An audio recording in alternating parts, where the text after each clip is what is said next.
Gather round, we got no gods to please. Saturday night, no sermons, just ease. Discussions flow like midnight breeze. No prophets here, just minds to tease. We talk big bangs and evolution. Question faith with our solution. Stars align in our confusion. Breaking free from old illusion. Join the fun, no need for trust. Dust to dust, we're stardust. No heaven high or hell to fear. Saturday night, we hold it dear.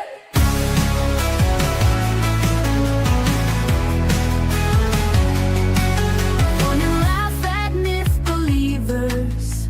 Here we're all truth seekers. Open hearts and swift deceivers. Make a stand, no hidden levers. Raise your glass to reason's thrill. No ancient text, it's our own will. Debate till dawn, feel the chill. Saturday night, we've got the skill. Echoes of a godless choir. Like the world was fought the fire. Free our mindset to inspire. No holy walls to take us higher.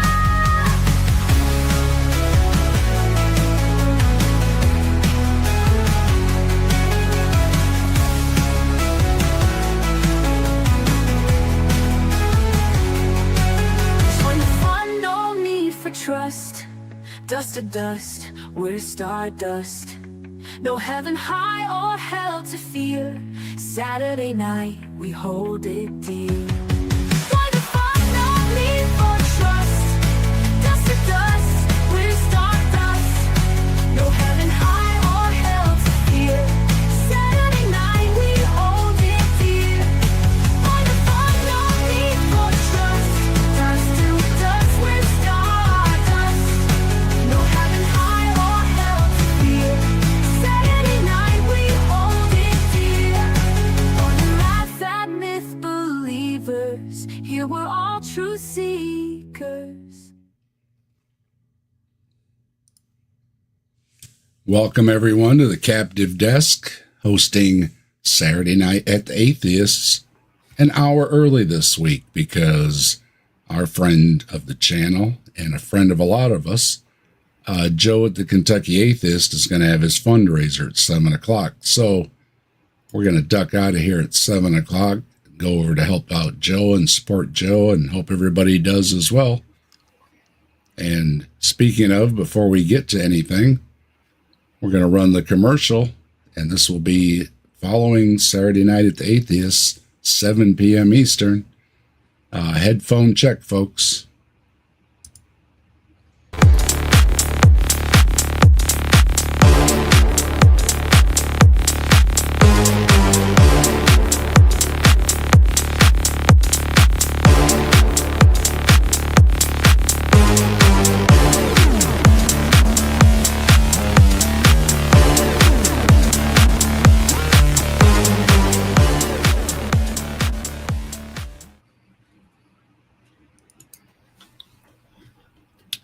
And like I said, that'll follow Saturday Night at the Atheists and why we're here early today. And hello, Brainless and Scott and Mike and Simos.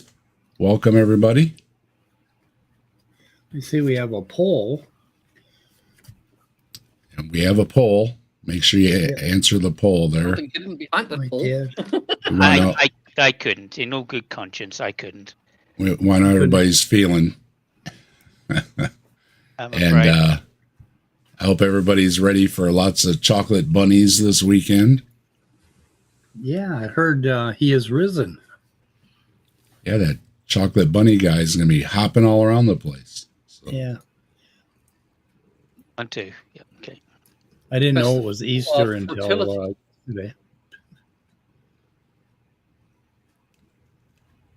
yeah, the missus said the same thing. She said, I didn't even realize it was Easter this week. No. Oops. Well, he keeps changing it, you know. And it's on 420 this year, so it's like the perfect storm. It isn't going to happen again until 2087, I guess, before it's on 420 again.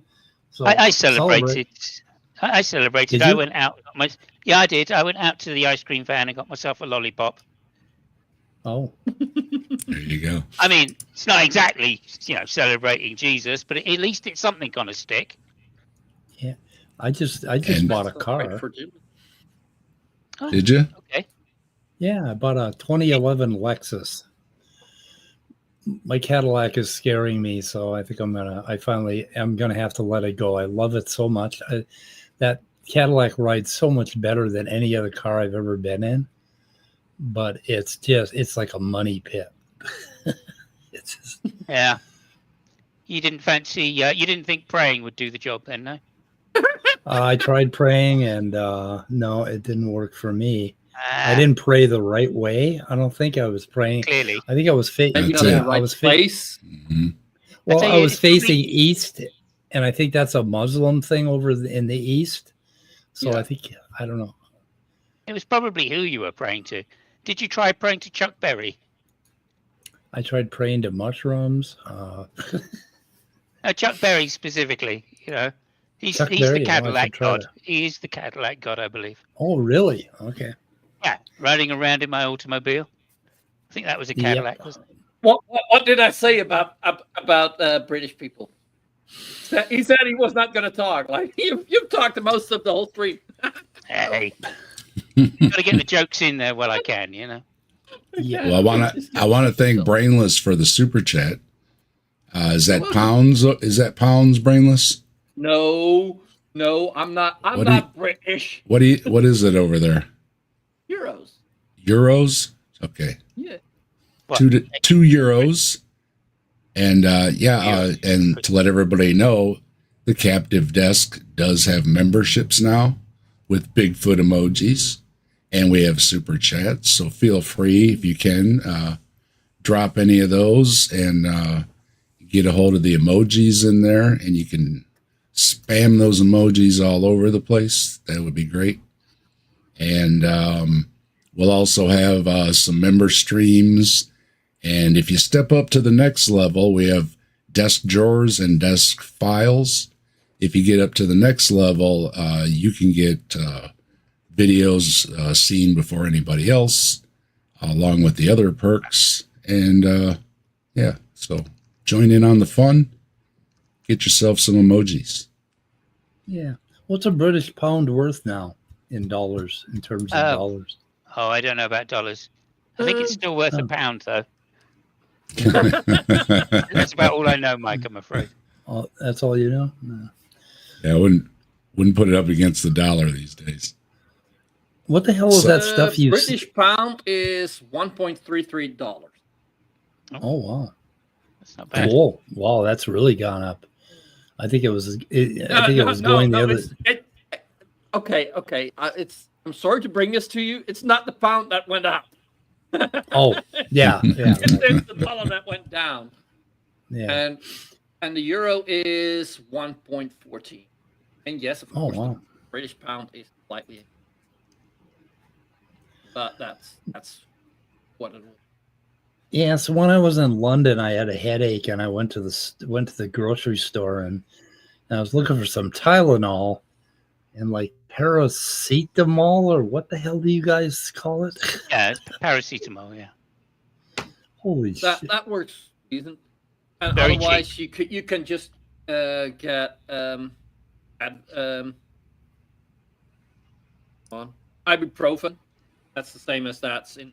Yeah, Yeah, I you'll- should have went. Yeah, could have went with that. Because that. No, I wanted that's- Tylenol. Yeah, You guys only know brand names, so yeah. if we Tylenol is the if brand we- name, isn't it?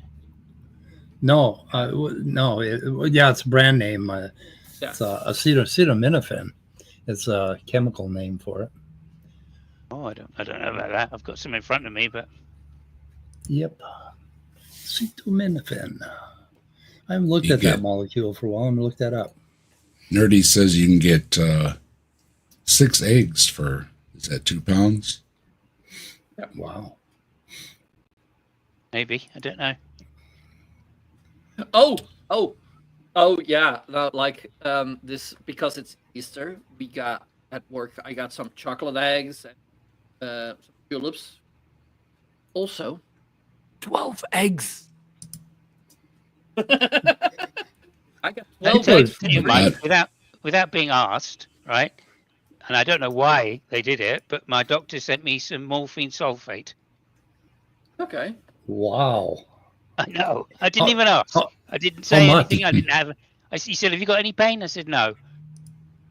And 2 days What the later, hell? he sent me some of that. Yeah. We have shit. Lisa here popping in from California. Hello, Lisa. No And- pressure. The windmill also says in California about $1 an egg. Yeah, I paid more for a couple dozen eggs at Sam's Club this morning than I did for the car I just bought. Well, And we got, and I see Nerdy joining us too. Hello, everybody. Ryan's here. And yeah, so like I say, I don't want to dawdle. We're gonna dive right into things here and get into this, and What do we So we got can- today on the we plate? can wrap up and go join Joe for the fundraiser at 7. So we're gonna. how long away is that? How long away is 7? For those of you that are not About in the 3. UK. Yeah. It's three For hours you, from now. it's what 12 Okay. o'clock. My one, so your 12. Yep. When we wrap it up, that's when Joe's going to begin. We're starting at 4 Eastern time. Joe is going to start at 7 Eastern time. Yeah. So that would be. I don't understand this Eastern Just under 3 bullshit. hours. 1 hour, So- 1 hour earlier for Mike over there in the other time zone. That weird The thing. real time, so right, 6 p.m. What you mean Greenwich Mean Time? Oh. Real time. Speaking of demons, hi Scott. How's your jazz? My jazz is good. My jazz is good. Yeah. I actually Okay. saw 2 Roadrunners just now while my computer was rebooting. Ooh. Do they really go? Do they really make that sound? Meep meep. Beep beep. No, I'm afraid I have not heard them beep beep yet. If they do, I will just like jump through the roof with joy. And you will And jump for joy. And the coyote can outrun the roadrunner, so that whole thing lies. was. Yeah, I know. It was terrible to learn that. It's like you're telling me Yeah. the roadrunner. What do they call it a roadrunner for? It ain't even that Yeah. fast. I thought he's definitely Road faster crawler. than a coyote. My friend lives out in Palm Springs, and he has a pet roadrunner that comes and sees him all the time. And so he started feeding it, and he didn't know what to feed it, so he had some frozen sardines. So he threw a frozen sardine out, and the roadrunner came and ate the whole thing. And then he fell over, and then spit it out, and then came and looked at him like, "What did you do to me?" Because it was frozen. The poor thing. So now he has to look out for anvils and shit. Yeah. And like his door getting moved or something. But he said it fell Yeah. over on its side and started kicking. He thought he killed it. I probably had Yeah. quite a tummy ache. We got Yeah. Jasper joining, and we've got George joining. Hello, everybody. You know, That's it's like- either have who the- stomach ache or brain freeze. Brain Who the freeze, yeah. Fuck gives a wild animal something frozen. Well, he didn't know any better. You know, he's from Minnesota. He's Merkin. Oh yeah. Merkin. How's my audio today, Mike? Am I staying at one You volume? are. Yeah, what the hell's going on? You're It's much loud better. and clear. Yeah, Yeah, that was weird. Yeah, I changed the. I have a multi-tap, so I changed it. I figured the switch must have been wearing out on it or something. Okay. Cool. So so tonight we've got what you need to know about angels and demons, because we need to know these things, and we're going to learn all about it. Well, I mean, I can save some time here for you, Mike, if you really like. I think there's only one relevant fact about angels and demons that everybody needs to know. Fire away. They don't exist. Oh, That's it. They don't exist. so we can just We're- ignore this. Well, I mean, we're- depends what Well- you count as a relevant fact, okay, that you need to know. I think there's only one, but there may be more, so maybe it's worth watching. to see if we can educate ourselves on any other facts that may be necessary. I think non-existence is a pretty big fact and would probably trump all the others. But hey, there you go. Maybe it's just me. I'm just an empiricist. What can I say? You're just some silly Brit, so yeah. That's right. Yeah. Well, the topic of angels and demons has been clickbait since before there was an internet to have clickbait for. I remember. I hope it works.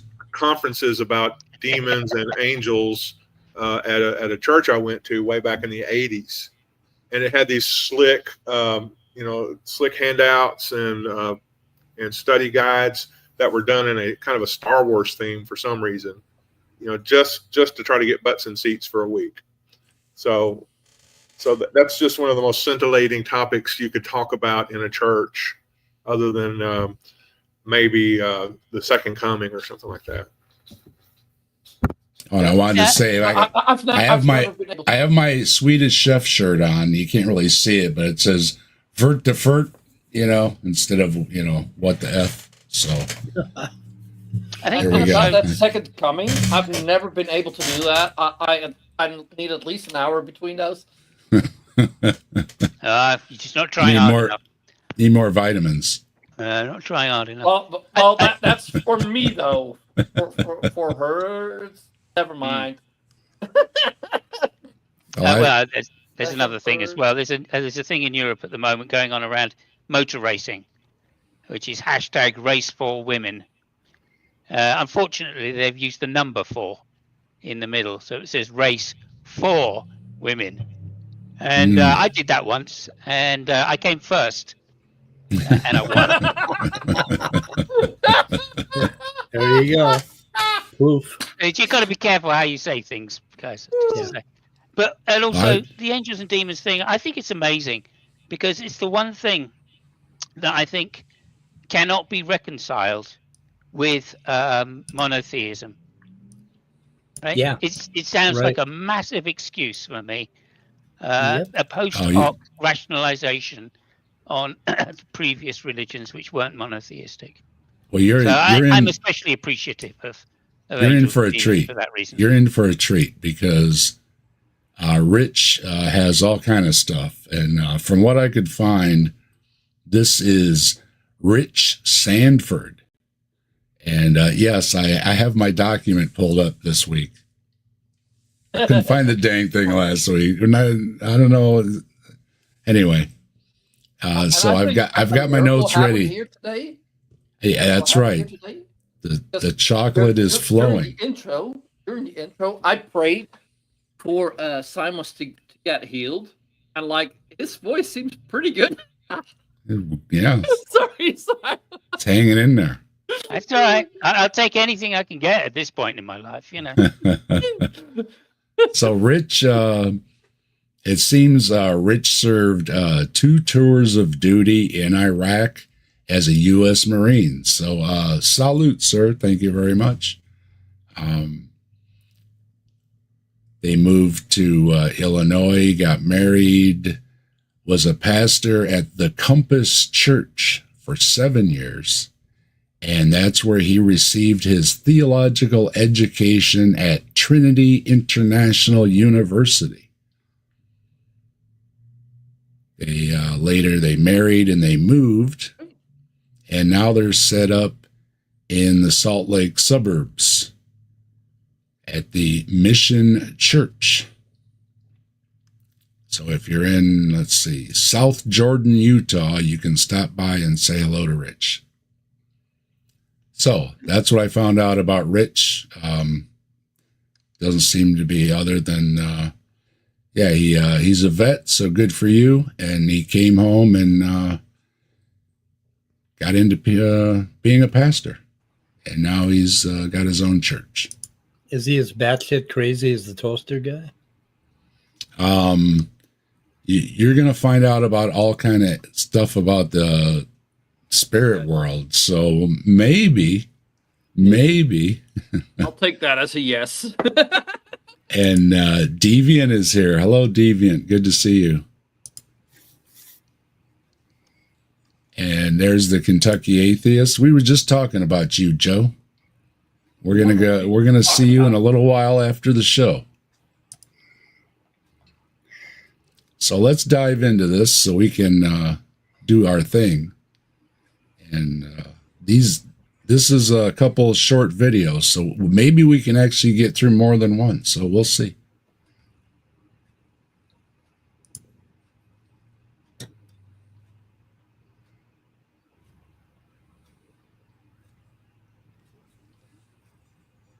I've been very much looking forward to preaching on this topic because I think it's one that is very important for us to understand. We really need to get a good grasp on what the Bible teaches about angels and demons. Did you hear what I just said there? It's really important to know what the Bible teaches about angels and demons. I'm going to make a case for that statement as we get going here, why it is so important for us to know these things. But I really want you to hear, this is not about man's opinions. I prayed against any part of just my own personal, unique views coming into this. But quite simply, we need to know what God has to say about the spiritual realm. Is this God or the Bible? Just to be clear. Yeah. I think he means the Bible, but yeah, okay. Now, I think that Westerners in our day need to hear this more than many other groups of believers in the history of the world and in different places. I actually think that that's the case. And I think that's the case because over the past few centuries, materialistic secularism has dominated our world. Post-Enlightenment, there became a high value granted to the things that our tools can measure. We want to know scientific rationalism, the things that can be proven with empirical data. And so as that began to happen and the rise of scientific discovery and innovation, many good things happened with that, but also there became a suppression of anything spiritual or supernatural. Yeah. Okay, so because we believe in science, demons? What? How does that fall? Yes, because we believe in verifying things empirically rather than listening to our, ancient old auntie who tells demon stories to us at night when we're about to piss ourselves with fear. That's a bad thing. We're missing out on the demons. Okay, we're missing out. We're missing out. Yeah. We're missing out on pissing ourselves scared. Okay. Yeah, science took all the fun out of everything. Right. So much so that those who would hold spiritual or supernatural views began to slowly over time be phased out of positions of influence in our culture. We find that's even more telling there. The people that are influential and we elected a demon to be our president. I mean, there's that. Yeah, I don't know what happened in the last few years, but we were on a good trend upward there for a while. Yeah. And he complains about materialism, but it's not like the churches ask for money or something. Like they definitely don't want your money. Yeah. Right? Not that. And unlike some of the churches that look like they're in a little mini mall, strip mall thing, whatever you want to call them, this looks like a nice big church there. Got a big stage and everything. So yeah, not doing too bad, I would say. What's up, deconverted man? Trump is an angel. You just have the wrong worldview. That's why we need to be educated. You need them God glasses. The secular worldview focuses on material and natural explanations for life in the universe in suppression of supernatural views. The most authoritative voices in our culture and in our institutions have been heavily influenced by this worldview. Oh, no. Hello, Halsey. How you doing? say the spiritual or supernatural is being suppressed implies that those things exist to suppress. Yeah, and this area, yeah, he's not happy that it's not being taught in school, and it's like I don't know what he wants to be taught. Yeah, yeah, we have to watch out for him. I think is what he's saying, and we're missing it, so they sneak up on us. I don't know when they sneak up on us, but apparently we'll see where he's going. Yeah. Also, I think. Irony. This is smacking of Christian victimhood, right? Romans 1 or whatever it is. Nobody listens to us anymore. Yeah, suppression in the heart and all that. Look, if God's so weak that he it's so easy to suppress the message, right? Then maybe there's something wrong with his design. Maybe he's not as powerful as you think he is. Yeah. Maybe he should have been a little clearer in the original text instead of waffling around and making obvious mistakes and moral faux pas to do with slavery and women and homosexuals, etc. And if you think all of that is just demonic, you're only proving the point that God's weak. Okay, so if he can't get his scripture right, he's weak. If it's too easy to suppress, he's weak. If he has to rely on a system of angels and demons to pass messages to people on earth in order to test us for our moral fortitude, he should have been clearer in the message in the first place. So none of this makes any sense. And all you're doing by pointing this out is pointing out that you just don't like the way things are. Well, right? and the thing that shows the most that he's weak. Get your big boy pants on first, and then come back and talk to us. The thing that shows the most that he's weak is the fact that apparently he needs humans to defend him. Yeah. And Joe pointed out he looks like Bill Burr, and now I can't get it out of my head. There, I keep waiting for him to crack a joke.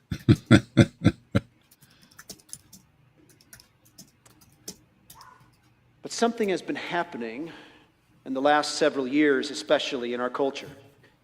Now, I can't know for certain why this is the case, but perhaps it's owing to the fact that so many lies have been exposed, lies that have been told by some of the most trusted authorities in our culture, scientists, doctors. Uh-oh. The lies. Oh, no. And Dave, saying like you're him to crack a joke, but isn't saying a big joke?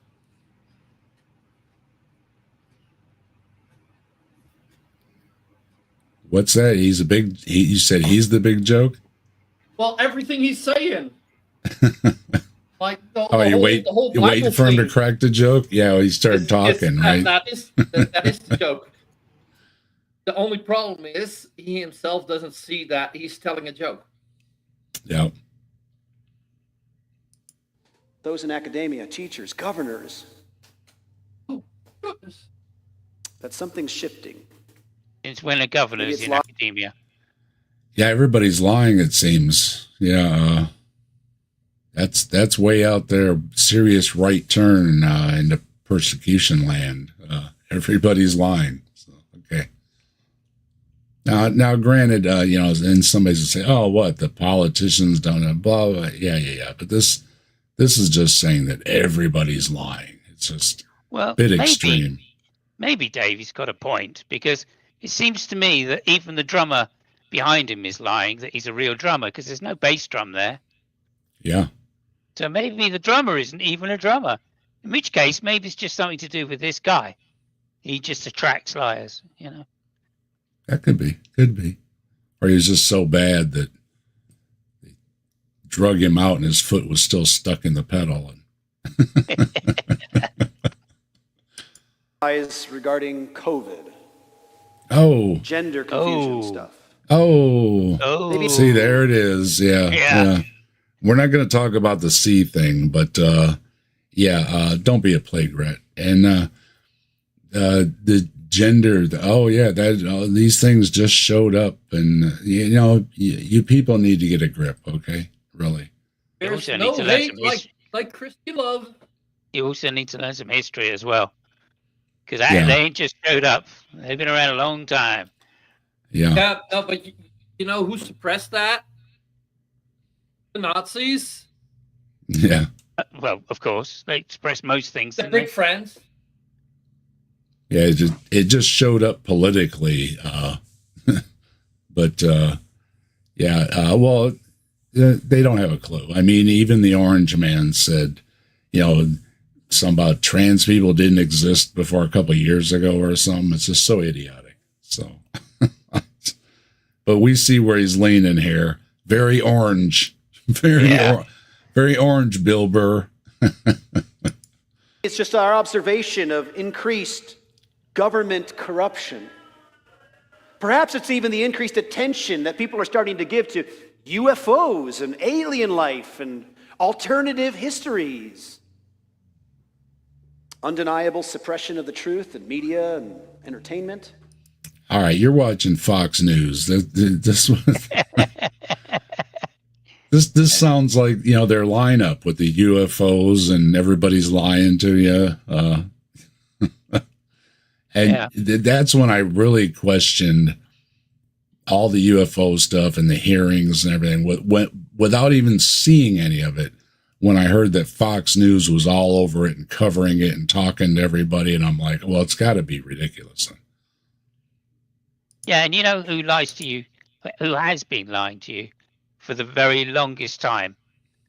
Yeah? Authors, writers of fiction. Mm. I'm just saying, all the time. Yeah. I would Stephen include the King Bible is the in that worst. as well, by the way. Yeah. Oh, damn that Stephen King with all this So what did I miss? What did he say? entertainment. What did he say? He's not said anything other than, I'm a bigot. I hate everybody because they're not telling me exactly what I want to hear.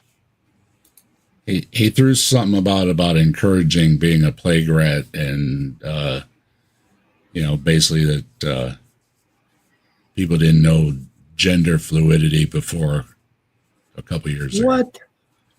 And then he said, and now it's all UFOs and everything. And it's like, no, that was mostly just some very questionable people in the same little Republican Florida group that put the hearings together of the UFO stuff. And that was that group pushing it the most, that are some of the, so to speak, wackier bunch out of the Republican Florida government. So the whole thing was very much a circus. Very much a circus, yeah.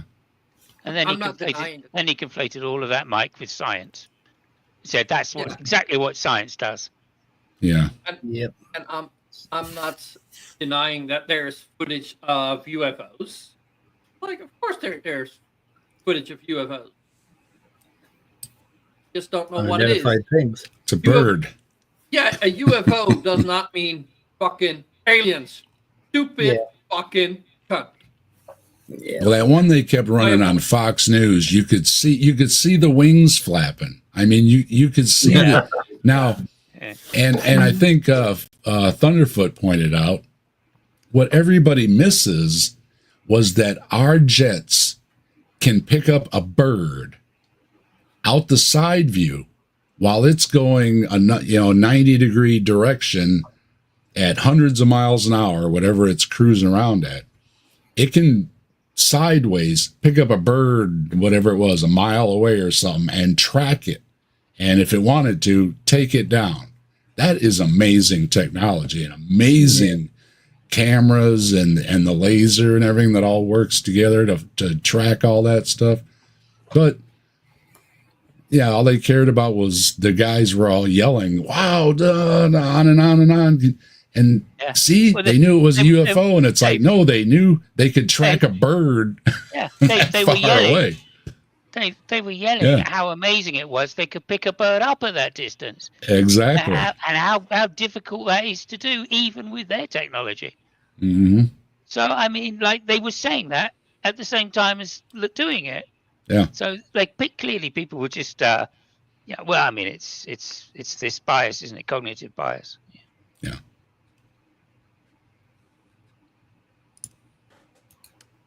Perhaps there's many different reasons. But our culture seems to be taking credibility from our previous authorities and looking for a new place to put it. Quite simply put, I think that many people in our day are beginning to realize that the emperor has no clothes.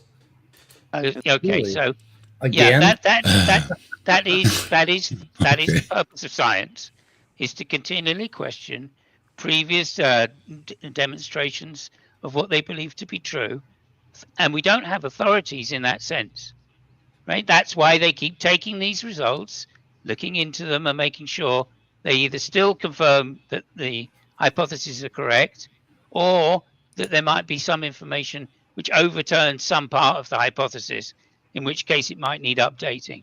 So yeah, of course, we look at old authorities like Newton and say, well, what was wrong with Newton's ideas? Well, Einstein showed it very well that there were problems with what Newton was saying, that it wasn't a complete description. And in fact, Einstein gave a better description. Are people taking Einstein's work, trying to pull that apart and find new observations of where that might fail and give a more complete demonstration of what the actual answers are? Yeah, of course they are, because that's how science works. Nobody in science relies on the appeal to authority. What they appeal to is data. If you want appeal to authority, there's only one place to go, and that's religion and the church, because all that is an appeal to authority. Yeah, he's assuming those authorities that people are turning to or turning away from deserved to be in that position of authority. They perhaps needed to be dethroned. Good point. Yeah. Their proper place. Vaughn wants to know who is the snake oil salesman at the podium. And this is Pastor Rich Sanford from the Mission Church in South Jordan, Utah. And before all the first pop in and claim that Simons is doing them, no. Einstein did not say that Newton was wrong.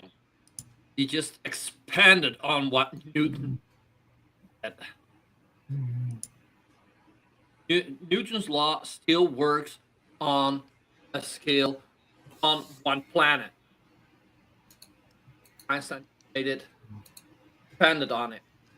Ooh, thank you. Yep. That's also what a lot of people say, like, oh yeah, no, but they say Einstein said that Newton was wrong. No, he wasn't wrong, just incomplete. Well, we just, was it last week or the week before, we had Einstein needs to be revised because somebody had figured out that he's wrong about something or other that isn't. Hello, Jen. How you doing? Good to see you. This bears out statistically. Statistically, spiritual awareness is on the rise. More people right now identify as spiritual but not religious than ever before. In fact, there's a decrease in the number. These numbers really don't mean anything. It's citation needed there, Dave. I'd love to know what survey he's quoting. Yeah, I don't think that's true, unless you go to certain places in California. I think a lot of people just say it to be PC or something too. You know, they don't really want to specify a religion to be exclusionary, so they just, well, I'm spiritual. You know what I mean? Just like, and it's also kind of like a none of your business answer too. You know what I mean? Well, also spiritual seems to me to include many other debunked things like homeopathy, psychism, talking to the dead, all of those kind of pseudo-intellectual pursuits that people grift off. Yeah, no, I think why spiritual is big, and because religion is on the decline. And if you've been raised religious and you getting off of that, there is going to be a part of you that will still look for things, at least for a lot of people. So they have that spiritual bit that they hang on to. I think that is a part of why that is still going on. Kind That's of on the like rise, a and like a religion is nun, going down. yeah. Yeah, Yeah. it's like if you've always been taught, and like especially if you are like, I was raised religious, but not really strict. But like, if always been told like there's something bigger than you, you've got to listen to that. Like if that's what's in your that's in your mind, that's not something you get out really easy. So if you find other things you can rely on or blame for things, yeah, where it might go. I'm not saying that's for everybody, but like, yeah, I think that is part of it. Replacement for God. Grew up. Yeah. And hello, we have John joining us, and we have Tori joining us. Hello. Good to see everybody joining. All the best folks always stopping through to say hi. And John says hello to everybody here. Hello. Hi, John. Good to see There are you. people who are acknowledging themselves as atheistic, materialistic, naturalistic. But while spiritual awareness is on the rise, spiritual discernment is incredibly low. More and more people are beginning to believe that spiritual things exist, but they don't know how to think about them. Well, that's what we're here for. Now, I hope was it Rich? Yeah, I hope Rich has got, is going to help us out to explain this to us, because the promise is what you need to know. So lay it on us, Rich. Yeah. Lay it on us. We are listening. So just try this on for a moment. What would you say if a non-Christian neighbor confided in you that he had an encounter with the ghost of a dead relative? Well, these things happen. Well, Sit down. Wait. that's what Catholics do every week, don't they? Yeah. Hello, Randy. How you doing? I'd offer him a cup of tea.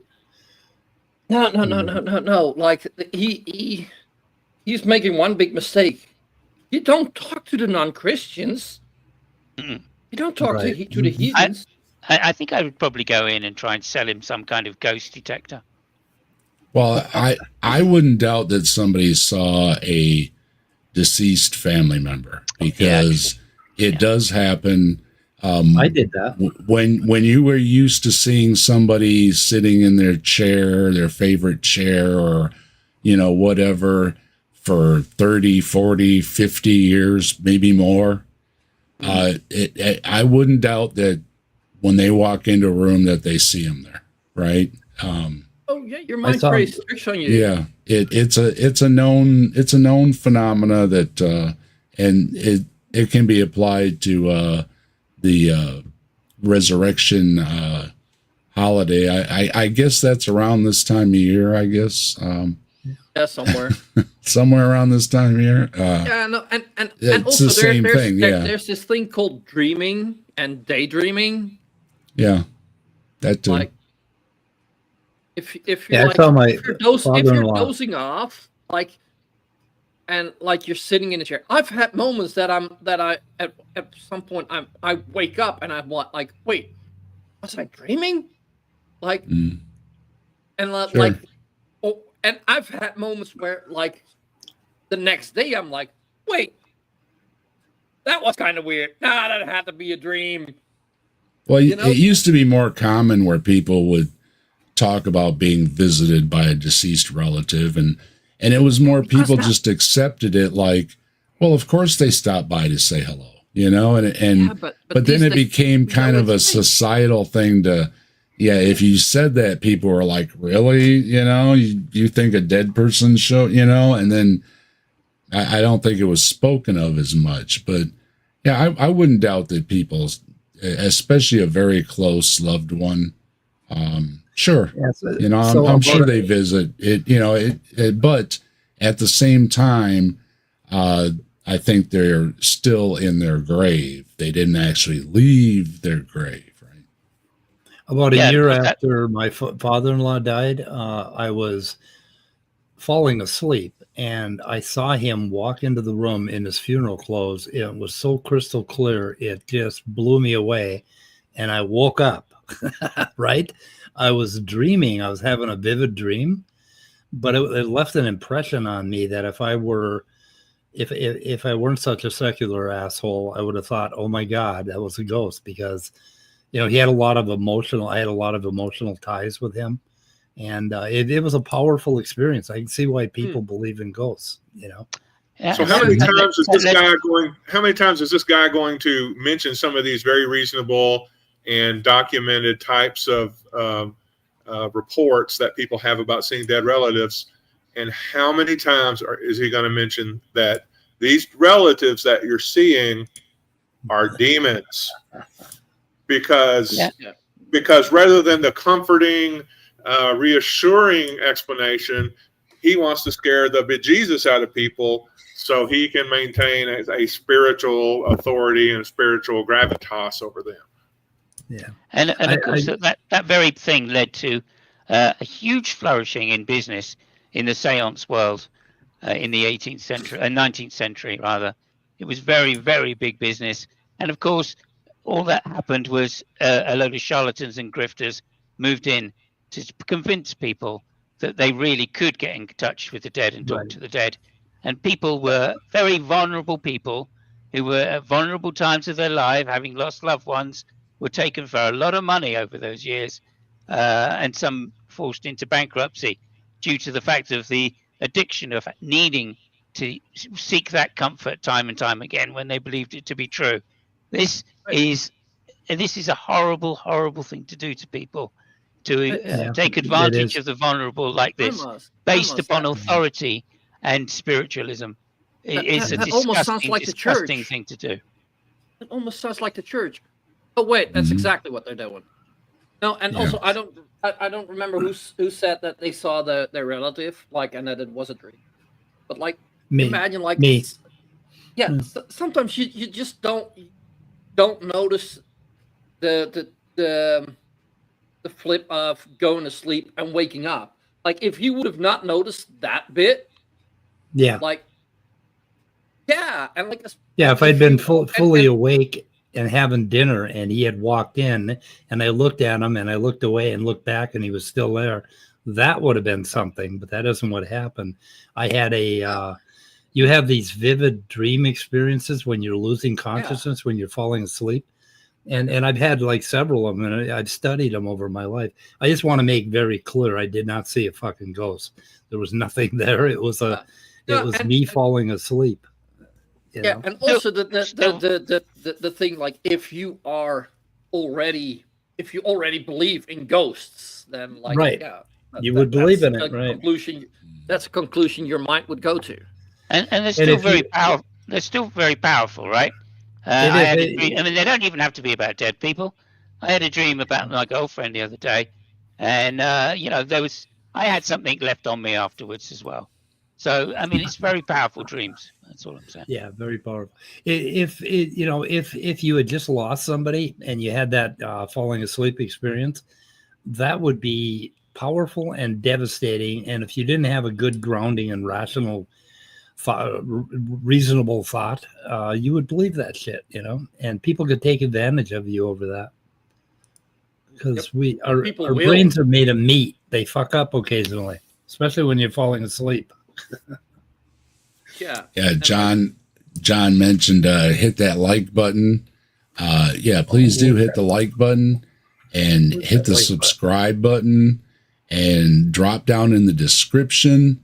You'll find links to a lot of the folks that are here tonight, as well as other links like to the Kentucky Atheist, about the Ark protest.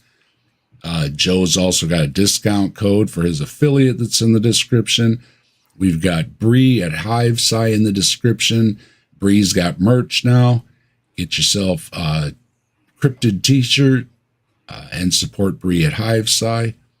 And you also find link for my Grassman channel down there and links for the video that we're reviewing and maybe some more stuff. The description's loaded, so make sure you check all that stuff out while you're here. Appreciate it very much. And we have memberships now.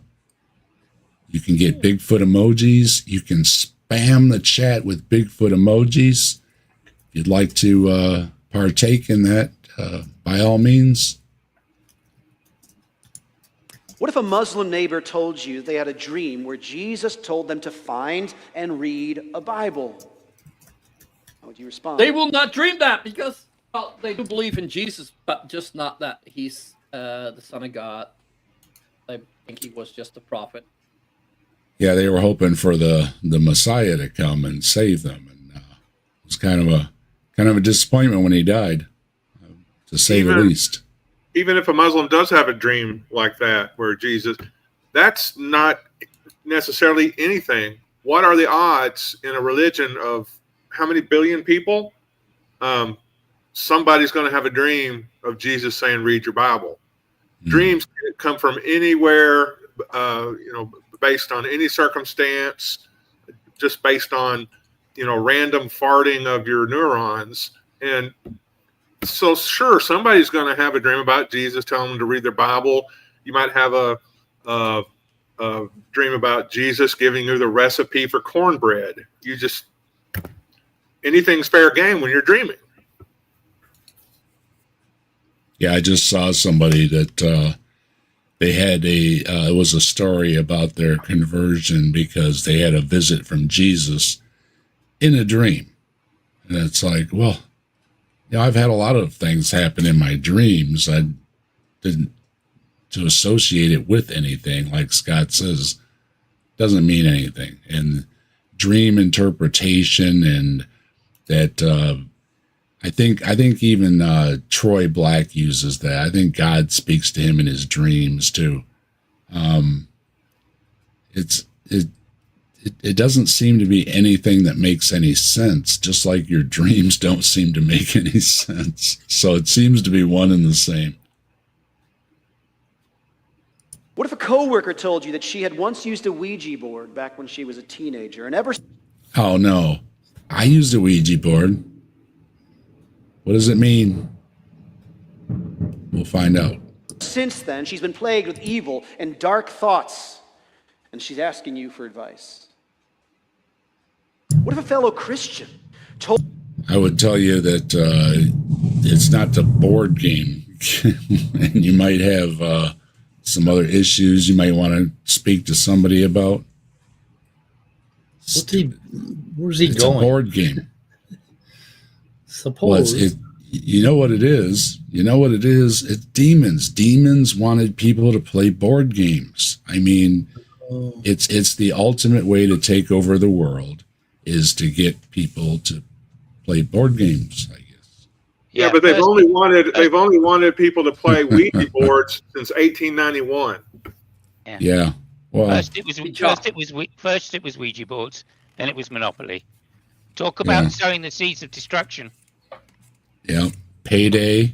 They make it. You're forced to have kids in that game. I mean, Well, that's what they want, right? And it's Ouija board. And then you got games like Sorry, and that pretty much explains it all, right? Yep. Told you they felt a demonic presence in their household. See, there it is. How would you respond? Yeah, the game of life. That's right. They make you have kids and buy a house and get a job and all kind of things. That game just forces all kinds of ideals on you. So we've got demons everywhere. This is, okay, satanic panic, I guess. Everything's a demon. This and that's a demon. Board games are demons. Sounds but like if an impotent. Sounds like an impotent God to me. Yeah. Yeah. And if somebody asked me that, like I'd come to me and talk about that, I'd be like, oh yeah, I've got a bridge to sell you. Oh wait, I also have like a bit of ground on the moon. Oh, and on Mars, and you can buy a piece of plot of land on heaven, so that you're sure you're going to heaven. Or you pull a James Randi and you just say, hey, really, you've got a demon and you know, whatever, things are flying around your house or whatever. It's like, I'd like to see that. So then you go over there and nothing happens. And then they have an excuse like James Randi always got, like, well, it's the wrong day of the week. The lighting from the camera is scaring them away. You know, so yeah, you've always got a built-in excuse as well. You know, me and a few friends tried a Ouija board, like when we were teenagers, and they all got asked interesting questions. I just asked, "Are Ouija boards demonic?" And the answer came back clear as your day. No, it said no. There you go. It replied. Solves it. Hello, Jackie. It's either Jesus or Satan. Like demons can't claim to be Jesus. Well, sure, I suppose. They're pretty tricky. I mean, you're gonna hear some more stuff here, and the interesting part is really, well, I'm not going to give it away, but there's a very interesting thing coming up about the whole demons thing. The truth is that believers in previous generations were far better equipped to deal with these things than most of us are today. Christianity once held a far more robust and comprehensive supernatural view of God's word and history than we do now. Well, again, you know, you kind of explained that earlier, that, yeah, it's the old, we quit believing that Zeus was throwing thunderbolts when we learned to put lightning rods on our buildings and protect ourselves, right? So some of these things, are put by the wayside because science discovered it's a natural thing. It's not a supernatural thing. Yeah, but science is filling up the gaps, so we don't need the gods of the gaps. Yeah. And that's basically what he's upset about, is people aren't terrified of the lightning bolts coming to get them anymore, right? And, well, yeah. Not even Ken Ham, because Ken Ham has lightning rods on his Ark.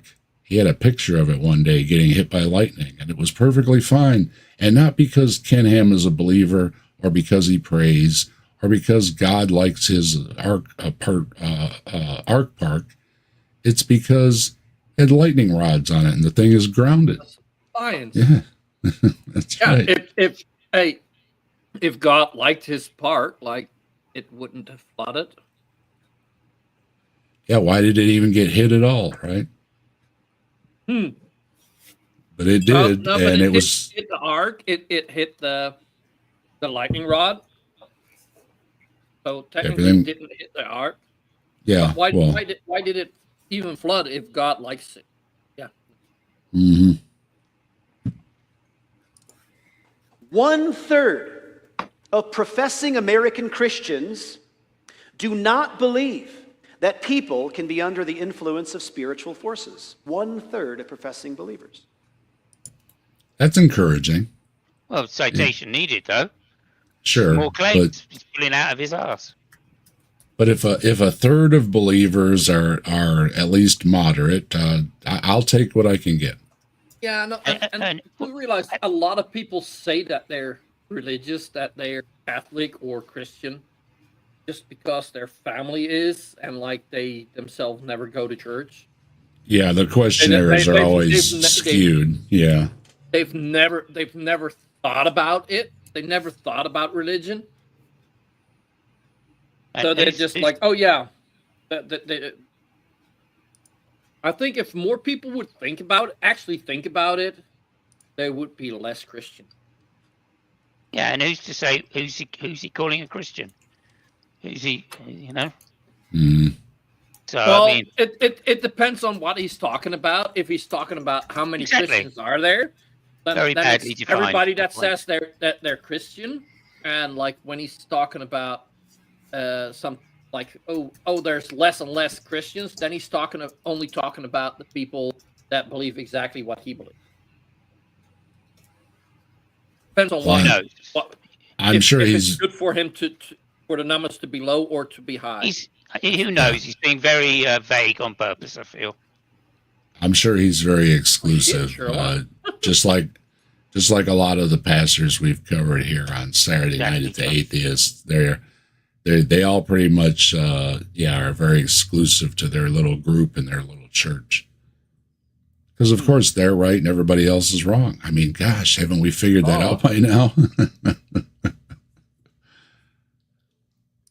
And each one of them is right, and each one of the others is wrong. They're all right and they're all wrong. Exactly. That's what's so right about religion. They're all wrong. They can't agree with each other. Yeah, and like an all-powerful God would make it like that, you know? It would not be like, oh yeah, everybody that believes in me believes the correct thing. Mm-hmm. Yeah, and John, see, you forgot you were wrong. See, that's just the thing. We forget we're wrong. But don't worry. Pastor here is going to set us straight. 40% of professing believers in America today strongly agree that Satan is not an actual being. Okay. So that's the 40% that grow the fuck up.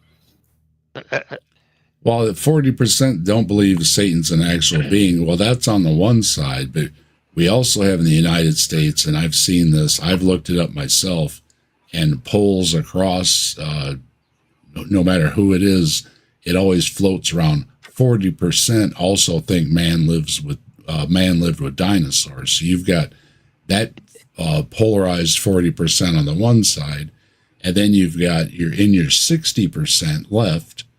40% of those do not believe that Satan is real. So you've only got left like about a 20% margin that are what I would call moderates that are floating around somewhere in the middle. Again, he's pulling numbers out of his ass. Sure, yeah. But, we're just going to play with what he's got. Fair enough. Same wave of materialism that has swept through our culture. Oh, jeez. Yeah, it's the materialism. Because, so we can't give the answer that it's, demons when somebody has a serious health issue, or mental health. Yeah, either way. Yeah, mental health or physical health. Yeah, don't get them help. Just, pray over them or whatever. Throw some chicken bones around or something. No, don't do that. Don't do that. No. Oh, yeah. I heard this awful thing. It was like family, like they had like, I believe it was like a 9-year-old daughter with diabetes. And like daddy converted, and so he was born again. Then they took away her medicine, and the whole patient kept watch over her so she wouldn't take her medicine, and they all saw her slowly die and a horrible, horrible, horrible death. And they've all been convicted. That was the only good part about it. Hey, refresh my memory on what he said, because I pulled up a Christianity Today report. It says nearly 6 out of 10 Christians surveyed, and that's by the Barna Group, either strongly agreed or somewhat agreed with the statement that Satan is not a living being, but a symbol of evil. 40% strongly agreed with the statement, while 19% somewhat agreed. He said 40% do not believe that Satan is an actual thing. That was a Barna Group survey, and of course it's actually more encouraging because if you add the somewhat agreed number, that's 60%. But in contrast, 35% of American Christians believe Satan is real. So you have the 40% about Jesus riding dinosaurs, and you have you have 35% that believe Satan is real. So 40% is a good left-hand amount, I guess, on most belief polls. And I saw, was it Jackie asking in the chat there? Saying what the fuck can't be that high on a dinosaur? Somebody said it can't be 40%. Okay, here it is. If you look it up, AI says 40%, and if you scroll down, it's 40% in this poll, that poll, IFL Science 40%, 40%, 40%. Every time I've looked it up, it's always around 40%. And yeah, I mean, here you go, one after another. Flintstones effect. 41% of Americans say, yes, man lived with dinosaurs. So it floats around 40%, and it's somewhere around 20% think the sun orbits the earth. So, yeah. I know this is not what they're talking about, but it is one of my favorite meals. Is dinosaur burgers. Rhino burgers? Dino burgers, yeah. KFC all the way. KFC. No, but I also think a lot of people have not thought of those things before they were asked that question. And then like, oh yeah. And it also depends on how you ask that question. Sure.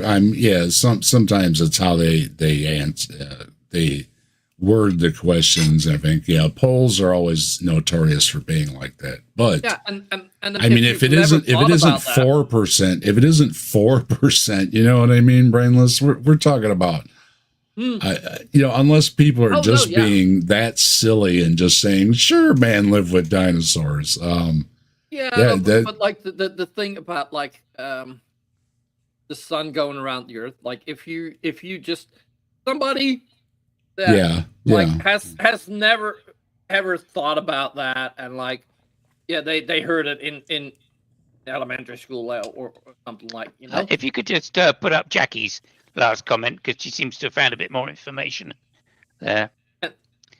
And also, like, if you like, does the sun go around the earth? Yeah. Like, yeah. From our perspective, yes. I suspect you might be right there. Oh, I suspect you might be right. Like, I mean, and what's the reason for it? Funnily enough, Sal asked me that question once, and of course I replied, education. Just for public education. Okay, I found Rebecca wasn't impressed with that answer, but nonetheless, I sincerely believe it to be true. Go ahead, Scott. The Barna report itself, and here's kind of a thing that contradicts what this guy is saying. Under the section inconsistencies noted, the study also identified a number of instances in which people's beliefs seemed inconsistent. Among those were the following: about half, or 47%, of Christians who believe that Satan is merely a symbol of evil, nevertheless agreed that a person can be under the influence of spiritual forces such as demons. So what this guy is saying is wrong to begin with. He cited a study that said that 40% don't believe Satan is a real being, but then he didn't quote the part of the study that says, nevertheless, they believe in demons. So, yeah, because he said something about, they don't believe being possessed by demons. So, that would contradict that. Yeah, also, I think that his view would entail LaVeyan mythicism, and I'm not sure that's true.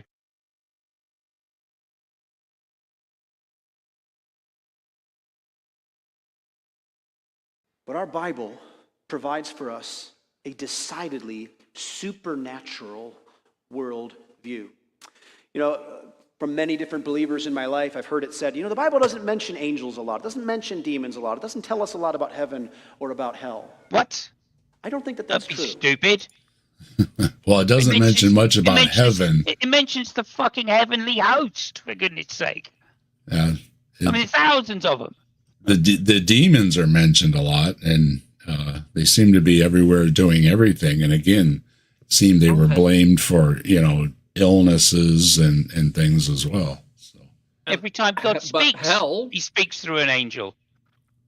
but Yeah. also hell, what was only written into the Bible after what was the name again? Dante's Inferno, when he wrote that. After that, that's before that, the Bible never mentioned hell. not that version of it. No. Only separation from God, Separation from God, right? not burning. Or just being dead. Oh, There are 27 books in the New Testament. Do you know how many of them mention angels, demons, or both? 24. Well, that does it. That does it. It's not very many, is it? Yeah. 24 books mention it. Okay, so that does That it for me, settles, man. that settles it. Yeah, and a lot of them say it's the truth in them too. So Yeah. Oh, yeah.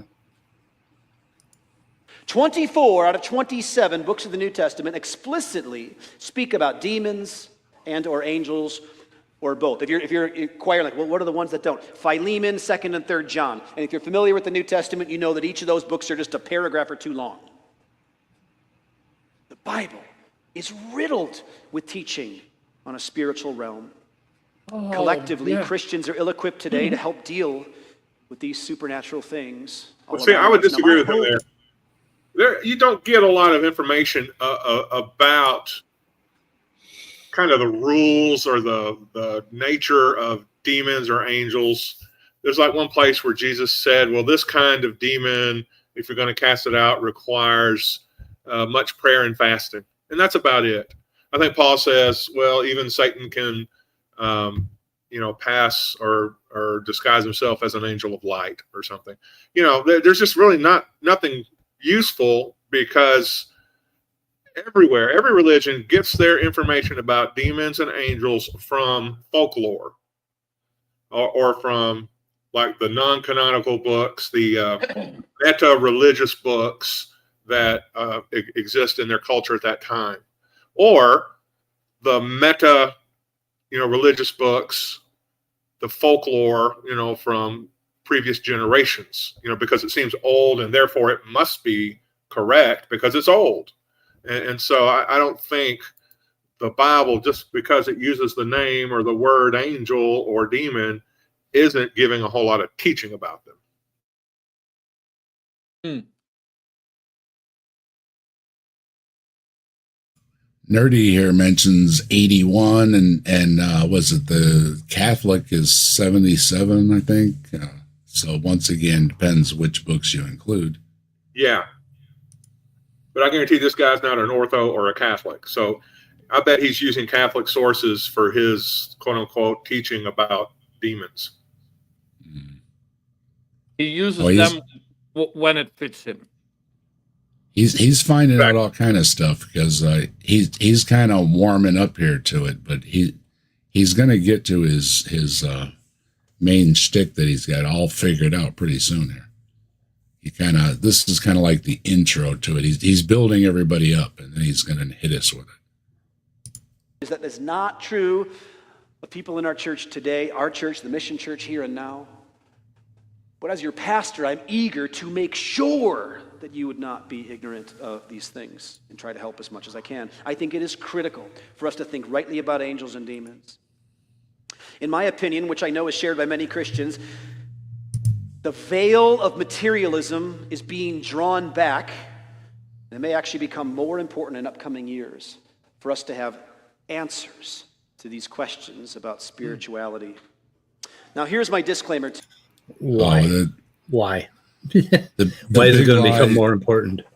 The big lie is going to be exposed. I'm like, well, remember what Jim Boop said. He's got about a year and a half left now, remember? And science is going to adopt all this supernatural stuff. So there you go. Yep. The veil is going to be pulled back. Science is going to say, We were just kidding with you when we did all them experiments and gathered all that data. It's just magic. We got you. We got you. We need a timer or a ticker or whatever to count down the year and a half we have left before science becomes obsolete. And I'll check the date. I've got the video saved, so it'll have the date on it. So yeah, I'll look into that. We'll get a ticker. It's always bullshit. Desk. This bullshit about it's coming. You know, the second coming is coming. It's like it's so tired. He's basically saying that all the materialism and the naturalism and basically the science is all going to be proven to be a bunch of lies, and they're going to need to be prepared to step up and explain why it's supernatural. Yeah. God, Jesus. Oh, God. And there is a miracle. There you go. Amber. There's Ember. Oh, now see. That's the miracle. Amber popping in. Ember's popping in with some foots. Yeah. I got foots. You see those foots? If you want foots too, hit that join button below, and you can get yourself some foots and be really cool like Ember. Look at that. Ember's got the foots, and Ember's got the big foot up with the heart. We got the love Bigfoot, and we've got Jesus Bigfoot, and we've got a Mothman, and we've got a dog man. We got all kind of great emojis. And if we get some more members, we get more emojis. So see how that's just a win-win for everybody. So drop those emojis, spam them all over the place. Love it. There we go. We got emojis all over there. There we go. You don't want those other channels to have more emojis than Captive Desk. That's right. We want to have so many emojis, you're not going to know what to do with yourselves. So yeah, if you so choose, drop in, become a member, get yourself some emojis. And speaking of, Ember just gifted 5 Captive Desk memberships. Thank you very much, Ember. And we've got KCA Randy's now a member, Sumami, Drewzilla, Robin Webster, and the Mark Reed. You nailed that one well, Ember. Mark Reed, I know probably sleeping right now, but maybe next time we'll catch Mark and he can drop some emojis. But yeah, you got them emojis. Spam those emojis, folks. And all hail Bigfoot. Thank you very much, Ember. You are awesome. To you. I can't find a better disclaimer than one given by C.S. Lewis in his introduction to a book about angels and demons called The Screwtape Letters. He wrote this: "There are 2 equal and opposite errors into which our race can fall about the devils. One is to disbelieve in their existence. The other is to believe and to feel an excessive and unhealthy interest in them. They themselves are equally pleased by both errors and hail a materialist or a magician with the same delight." That's C.S. Lewis's especially eloquent way of saying there's a ditch on both sides of the road here, isn't there? I guess I was kind of confused as to what that quote even meant. Maybe somebody can explain it. In the meantime, we've got another new member here. Brainless became a member. Thank you, Brainless. Yeah. So I think he was saying that you can have an obsessive, unhealthy interest in demons, and you can totally discount them and ignore them at your own peril. So you just need to keep the church so they can keep you set straight. That's what they want you to do. Okay. So the church is keeping you on the road, and that's why there's ditches on each side that he's talking about. Yep. You can fall into one ditch or the other. Okay. My challenge here, of course, as is often the case for a pastor, is it is likely that of those that I'm preaching to right now, that'll hear this now or someday listening to this on a recording, both parties exist. Those who think too much about angels and demons and those who don't think enough. So I have a challenge ahead of me. All right, yeah, there you go, Scott. Yeah, so we got, okay. You got the one side of the road's not thinking about them enough, and the other side of the road is thinking about them way too much. Okay, I got you. And we've got Ed joining us. Hello, Ed. I hail Fangs, the rabbit demigod of removing religion from vegetables. So couldn't do your poll. My dedication, Bigfoot, is still high, though. All right. That's good enough. And checking, let's see, speaking of, let's check the poll here. We've got, are you angelic is at 15%. Are you demonic is at 30%. And do you hail Bigfoot is at 56%. Love y'all. Truly. Oh, yeah. I was kind of in doubt what to do because, yes, I'm demonic, but I do hail Bigfoot. I'm So both I went demonic. for Bigfoot, but that's Bigfoot. We'll take the demonic too. So, although sometimes the angelic can be really fun when they let loose. Just saying. Angelica can be really fun if she gets let loose. Never mind. Holy motherfucker. Of course, the polls here are just for fun. It doesn't matter how you answer. We love y'all at the captive desk here. Yeah, as long as you answer, because that's interaction. That's right. And that's my disclaimer.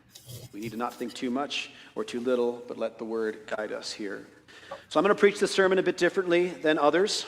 I'm going to pray, and then I'll begin by making 8 summary statements about angels and demons. Things that we need to know about the spiritual realm that must be understood.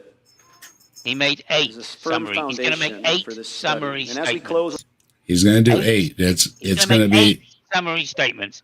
I gotta take notes.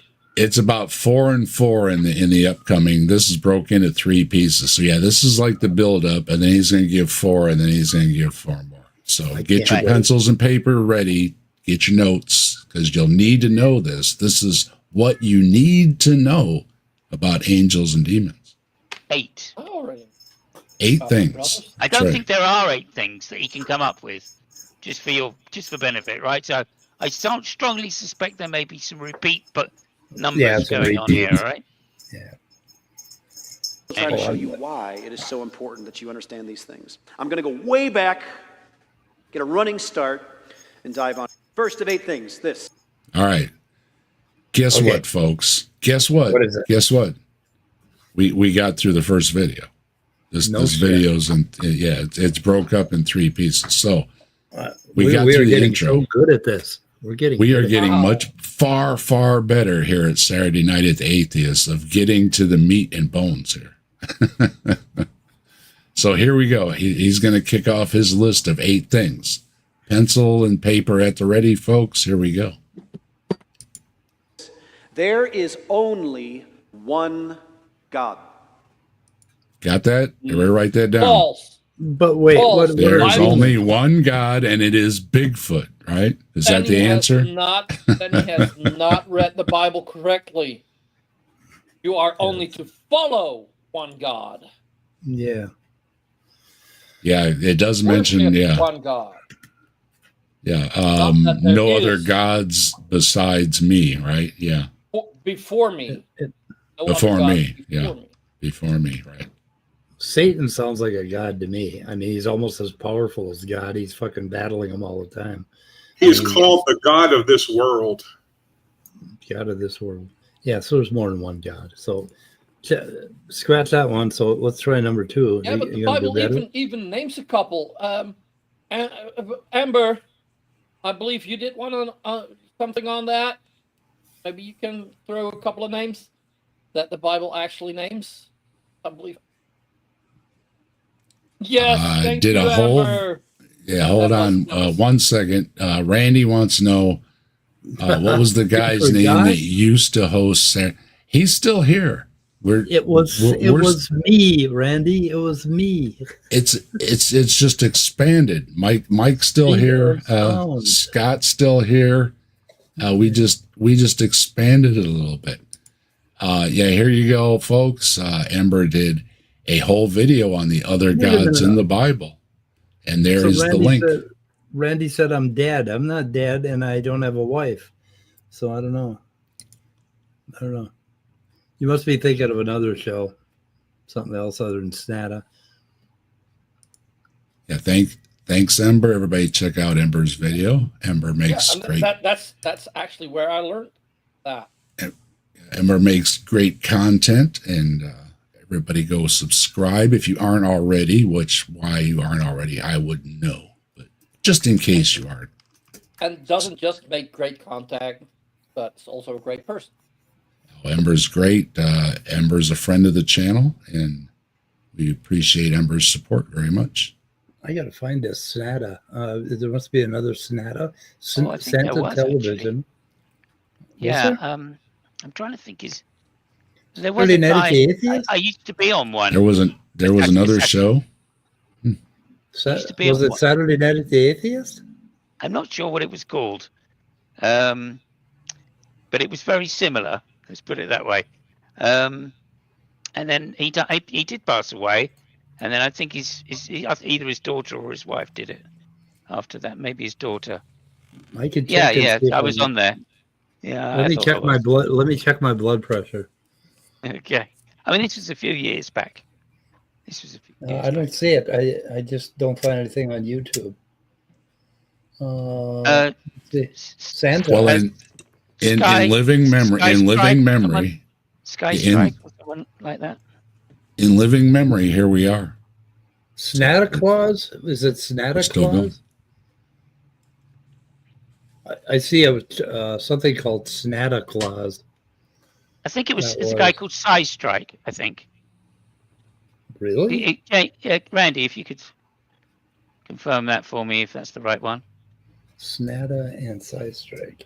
Sky Strike. The Side Strike is but- still on. There's James. Hello, Yeah, James yeah, Apperson. James. Mr. James. Yeah, yes, that was Sidestride. That they took over the channel after somebody passed away. That's okay. That's something that I Good. We have a continuing legacy then. There are more and more channels that are having to be taken over by different folks because people are dying. Because given enough time, somebody's going to die. I hate when that happens. Yeah, there's a comic historian is the name of the channel, and he covers comic books and stuff like that. And he passed away, and they were kind of in limbo for a little while, and then somebody else took over. There was this really great station where a guy would hike out to different places and find ancient indigenous American sites that are pretty rare. Of course, they'd use drones and stuff like that. He had a great channel going, and then he had a car accident and died. And of course, they're just basically putting out content that he hadn't got around to publishing. But yeah, that's happening more and more often. People need to come up with a plan about what to do with the channel should something happen to them. Who was that really cool guy that died of cancer and he didn't tell anybody he was dying of cancer? He fought back on the anti-evolutionists. Bill Ludlow. Yeah, God, he was great. That was a loss. Yeah, he had painfuls. It was in his stomach or something. It had to have been really bothering him. And he didn't let it on. Yeah, he did videos up to 2 weeks before he died. And he actually went, he would take kids around in a bus and show them fossils and stuff. Mm-hmm. And he did one of those just a few weeks before he died. So you can imagine what a cool guy he was. He went how he wanted to go. So you got to respect that. Yeah, cool. This has to start out the conversation about angels and demons. There is only ever has been and only ever will be one capital G Creator God. Oh, here we go with the there's only one capital G God. It's like, okay, but I other love gods. when they say, yeah, there's other gods, but they're little G gods, and it's like, oh, okay. This one always makes me laugh because, of course, in Hebrew there aren't capital letters. Or Greek. There's no capital letters in those languages. It's just so silly. That's one of the things Ray Comfort will ban you from his pages if you don't capitalize God. That's one of his rules. He alone is worthy of worship. That's why he gets a big G. See, he's got to have the big G or he gets mad that he didn't get a big G. So he's top G? Top G, head G. Just The old OG, old G. What are the other G's? We need more G's, folks. so he's I think we're being The BGs. BGs were right there. I think we are being invaded by demonic spiritual forces because I think I hear a familiar in the background. Uh-oh. What is it? And where there's a familiar, there's somebody talking and communing with the spirits. That's right. That's right. You hear Loki? Yeah. She's even got a pagan name. He You hear that jingle? I'm playing with There it Mousy is. with him. I have to play Mousy with him. The whole time I'm online, I have to play Mousy with the goddamn cat. And it looks like Ed's going to be doing something for Easter on his show tonight. Of course, we were just saying earlier that we heard that there's some holiday around this time of year. So probably a good idea to cover it. He alone is all-knowing. He alone is all-present, all-powerful, all-holy, all-good. His sovereignty is do not all go together. He No. cannot be all of them. He Yeah, cannot be all the good omnis and don't all work, right? powerful and all-knowing. Yeah, but Right. he's missing one out there. He's missing all contradictory. Oh yeah, no, because if you're all good and you're all-knowing, then you would want to do something about the suffering in the world. And so he doesn't know about it, or he is incapable of doing anything about it, or he's indifferent about it. And then he's, so. Well,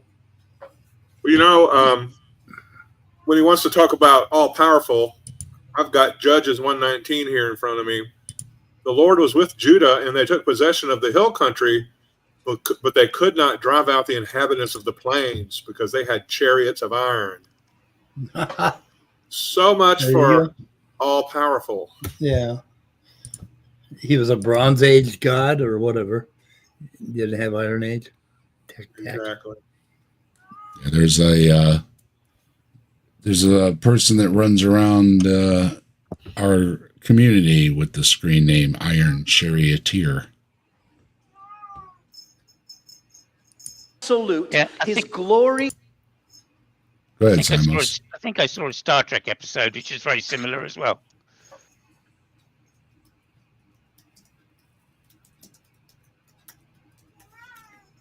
To the Iron Charioteer? It's the same idea, Star Trek being so advanced, or the Enterprise being so advanced. Oh, what does God need with a starship? I can't remember what it was called. There was one in the old days where they met the Greek gods. Oh, that's right. Yes, That they was did. really funny. Yeah. Yeah. Anyway, but it's just a passing thought. Sorry. Star Trek: Next Generation also did a good job of challenging belief in gods.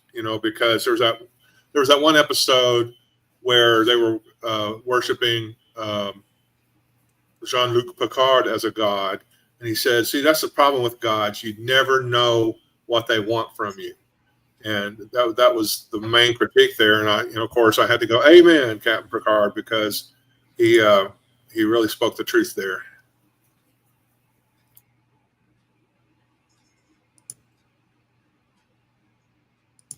And his might without measure. He is the only being that exists in three persons. Citation needed. Cool story. That's what got me banned from Jim Boob's channels when I said, where does it say Trinity in the Bible? And he said, read the Bible. And I was like, seriously, that's your answer? Mr. Philosophize everything down to the last comma and period, and your answer is read the Bible. Yeah, and Christianity, just about every teacher I've ever had has started the thing about the Trinity with, well, the Bible doesn't use the word Trinity. No, it doesn't. Yeah. And you know what it's originally is? The Father, the Son, and the Mother. The Holy Spirit is female. Of course she is. I didn't have any doubt about that. If you have a father, a son. Right? But of course they have to take that out, because how can you oppress women if one of the God beings is a woman? Like, how can you make them look weak? Fuck, I know way too fucking much about this. Even angel kind, and understanding of that will not help our finite minds. To summarize hundreds of verses and cite many, I will simply say, there is no one like him. As creator, God did not only create the natural world, but he also created a supernatural or spiritual world. God made spiritual creatures in a heavenly realm. That's the second point. God made spiritual creatures in a heavenly realm.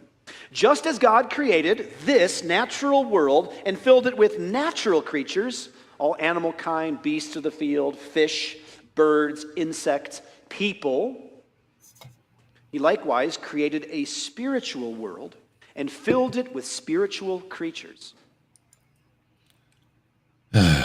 It's getting deep. Here we go. This just okay. Why not? I guess I shouldn't say anything, right? I mean, God wanted to have a natural world where everything is natural, and then he wanted to have a supernatural world where all these supernatural beings could do all kind of supernatural things. And oppose it. Yeah. Yeah. Okay. Natural creatures that could make the natural world rise up against him. Yeah, that's the thing. Yeah, the supernatural world, God created it, and then you have people in the beings in the supernatural realm that are rebelling against God, and then you've got the beings in the natural world rebelling against God. So once again, to what you said, Brainless, all the omnis seem to fall apart when it makes these worlds on how it supposedly wants it to be, but then it rebels against it and it kind of falls apart. James Apperson. Hello, James. How you doing? Hey there, guys. I'm doing pretty good. Good to be here. Are you feeling angelic or demonic? Depends on how you define it. The way I read it, the good angels are the ones that rebelled, and the bad angels are the ones that didn't. Yeah, indeed. And I got my game. Was, hold on. Go Got ahead. my game mic. I'm playing a video game online, and I have my microphone on, so people are hearing me and looking around like, what the hell is this guy going on about? Let me turn my video game microphone off. Hi, James. How very Gnostic of you. Yeah. Well, it reminds me of the Chad Kroeger has that song "Hero" that was a theme song used in like the Spider-Man movie. And if you listen to that song, it is inspired by the story of the quote unquote fallen angels being evicted from heaven, and it's told from the perspective of one of those angels. And their point was, look, we got tired of waiting for the guy who calls himself love to create a better world, to fix the things that have gone wrong. We got so tired of it that we couldn't stay silent anymore. We spoke up and we got involved. And for that, we got kicked out of heaven and separated from the rest of our brothers. And so, we can still hear heaven, but heaven can't hear us. And it talks about, being carried away from heaven in the wings of the eagles, and about how, the way things are set up, the only love that can really save humanity is a scripted love authorized by the guy who caused the problems in the first place. And so they're like, maybe our love won't be enough. Maybe we won't be able to right all the wrongs in this world, but all we can do is try. We just fear it won't be enough because, it's not the love of a hero. So I think it's a brilliant song, and I think it makes a brilliant point about who really are the good guys and the bad guys in the story. Yep. I hear you. Well, and they also say like, Satan is the best deceiver. Like, what was the best deception than to write a book and make a religion that says that you're the good guy and the good guy is the bad guy? Yeah. And why? Like, and I believe it's 10 to millions kill score between God and Satan. Not counting the flood. And Satan rebelled and told God, I'm not going to do things your way. So God said, well, then get out of here. So then Satan is down there, and then everybody that rebels against God, Satan punishes. And it's like, well, wait a minute. Aren't those Satan's people? They're fellow rebels, right? Why are they being punished? Well, because God wants them punished. Well, why would Satan do what God wants him to do? Right. When he's rebelling against him in the first place? That all kind of falls apart, right? Yeah.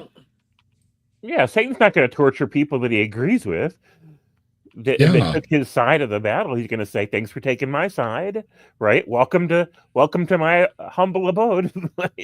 Right. We all get the jackets with the big patch on the back, right? We're all in the same group, Yeah. Hell's Angels. Absolutely. Yeah. Welcome home. We can refer to this spiritual world as the heavenly realm, the cosmic realm, angelic or spiritual realm, ways we can describe this. Yeah, but see that right there, he's messing it up again because he's conflating the heavenly realm with the spirit realm, okay? Now pay close attention to that, because supposedly the heavenly realm is the good thing, right?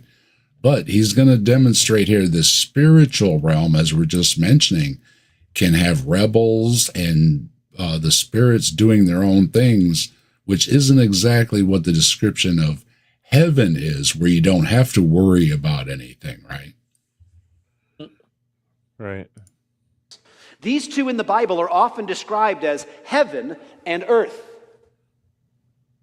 In the beginning, God created the heavens and the earth. That doesn't just mean the stars and our planet. No. It means supernatural and natural.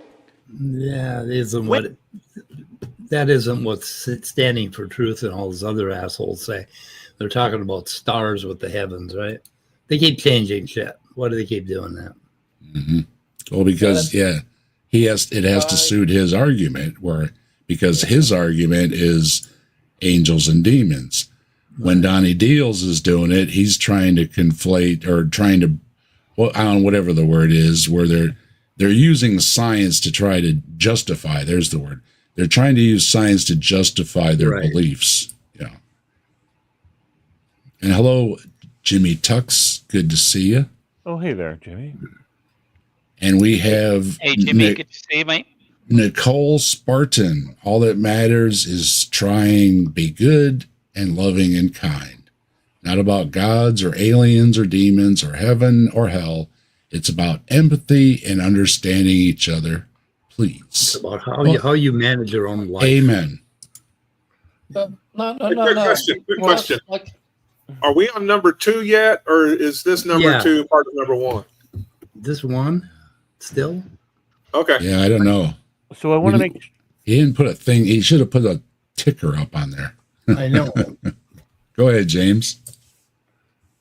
Okay, so I want to understand, is Nicole saying that's what life is about? Or is Nicole interpreting a Bible that way? I'm not sure. I don't know Nicole, so I don't know, have a frame of reference. Nicole said all that matters. Yeah, so all she's- that matters. So, yeah. Nicole, Dropping out. Scott went out again. Scott, hold your arm up in the air, Scott. Rattlesnake got him. Yeah.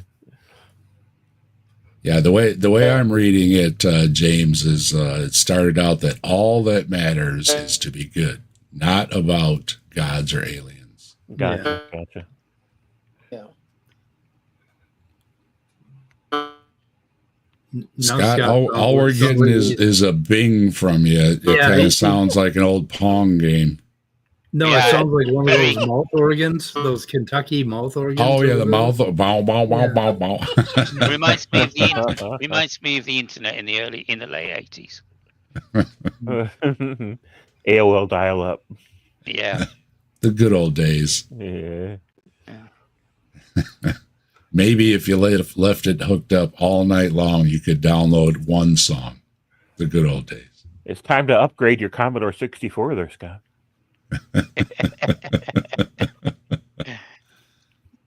And Jesus is given all authority by his Father at the ascension. I mentioned this during our prayer time this morning.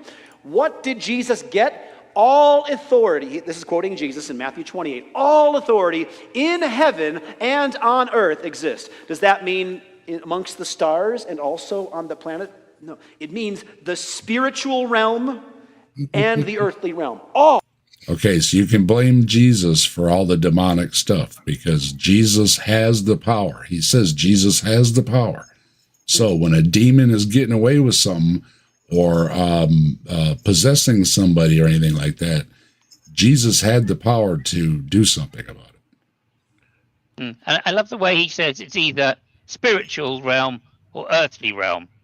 Like the stars are part of the earthly realm. I mean, that's Yeah. just Yeah, it's such an Iron Age view, right? Well, as Mike pointed out, it's just for Pretty this scientific. argument, convenience. Yeah. Heaven and earth are under the authority of Jesus. He is the King of kings, Lord of lords, the God of gods. There is no spirit that is So there's only higher one God. than him. He has absolute, complete authority in both heavenly and earthly realms. Now he switched to Jesus. It used to be capital G God. No, we're Yeah, talking what happened to capital G God? Exactly, Mike. That He had to go to the bathroom. I knew James would know. Yeah, I knew. So, James, what happens with capital G God? But now Jesus is actually in charge of everything. Yeah, he just said, hold Which down the fort one for is me. it? He's like, hold down the fort. I got to cut a mean deuce. I'll be back in 20. Million years? 20 millennia. Well, Million. it seems so important. Like I pointed out, Ray Comfort will ban you if you don't capitalize God with a big Really? G, right? Yeah, that's a rule on his website. Wow. I never, wow, screw that. I always lowercase it. So, and if Pastor was just repeating it a little earlier, big G God, right? And then but Jesus rules everything. And it's like, well, wait a minute, that whole, Jesus is God. And it's like, so God came to earth. No, Jesus came to earth. And it's like, well, how are they one and the same, but they're not one and the same, right? Yeah, They sound to be fair, confused. Jesus was a bit schizophrenic when he came to Earth. That could be it. We could chalk it up to that. Fair enough. And we won't make fun of Jesus for having, voices in his head. Not his fault. I mean, I'll make fun of him, but you don't have to. James will do it. I'll Thanks, do James. it. Yeah. Someone's got to.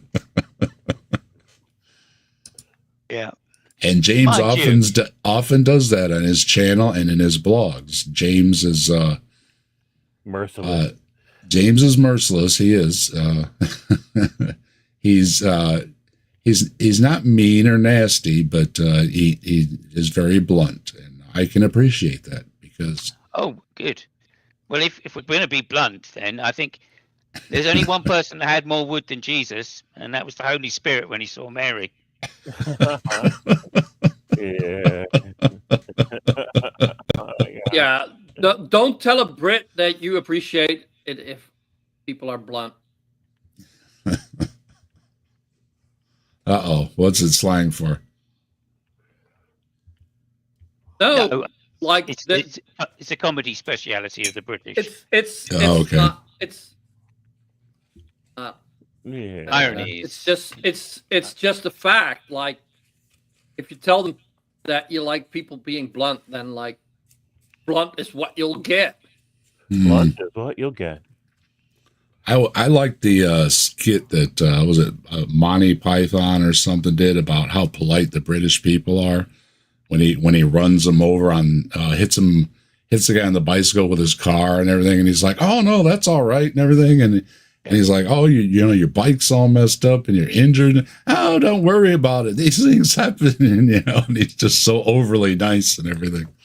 It's a good bit. So the question is, are the Brits really that overly nice? Can you just hit them and they're going to say, don't worry about it? If it's a genuine accident, yes. So if you run over Jesus, does he turn the other leg? Does he say, I still have a non-broken leg, so you should back up real quick and hit it? He'll get a new nickname, Eileen. I was camping with a girlfriend once, and I stopped at this farmer's place and said, oh, can I camp in one of your fields? And of course he said, yeah, of course, no problem, just go down and camp there. There'll be cows in the mornings, just I let cows out there in the morning, so be careful, but of course you can camp there. I said, oh, thanks very much. I was making sweet love to the girlfriend in the tent in the morning, and right next to us there was a big tree, just on the other side of this fence, on the other side of it's not a fence, like a bush line, and we're making away, and all of a sudden I hear the biggest bang you've ever heard in your life, and I'm like, oh my God, was that me, or did the earth move? And she went, oh, very funny, what happened? Wow. We got out of the tent, went round and had a look, and literally 3 feet away from the tent, a car had crashed into a tree. A woman of about 80 had come speeding round the corner at 40 and gone straight into a tree. And it missed us by 3 feet tops. Wow. Right? If the tree hadn't have been there, we would have been run over, undoubtedly. But what a great way to go. Yeah, well, there you go.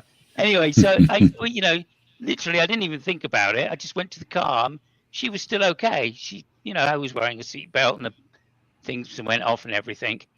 And so my girlfriend helped her out and stuff.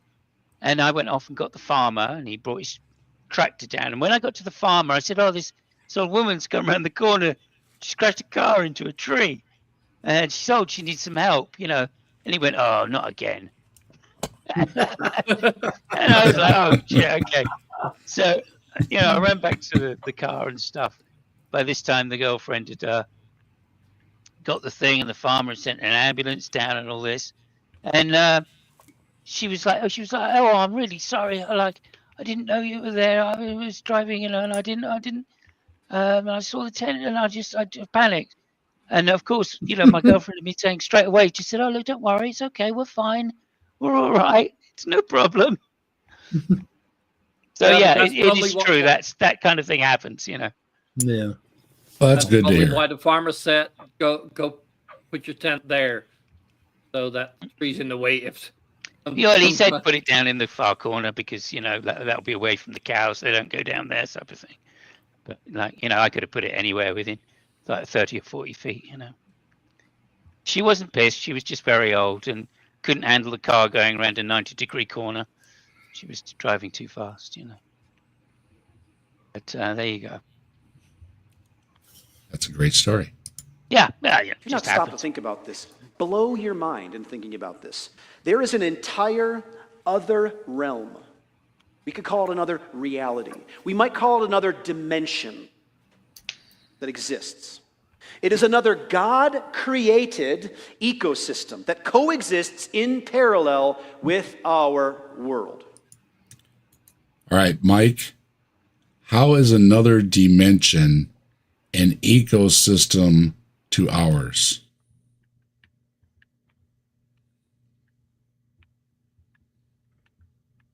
I think Mike's playing with his cat. Fair enough. This, I think, this one, let me just this answer that. one, This is, I was this is a muted. version. Oh, go ahead, Mike. oh, I have no idea what this other dimension bullshit is. If there's another dimension, it's still in this world.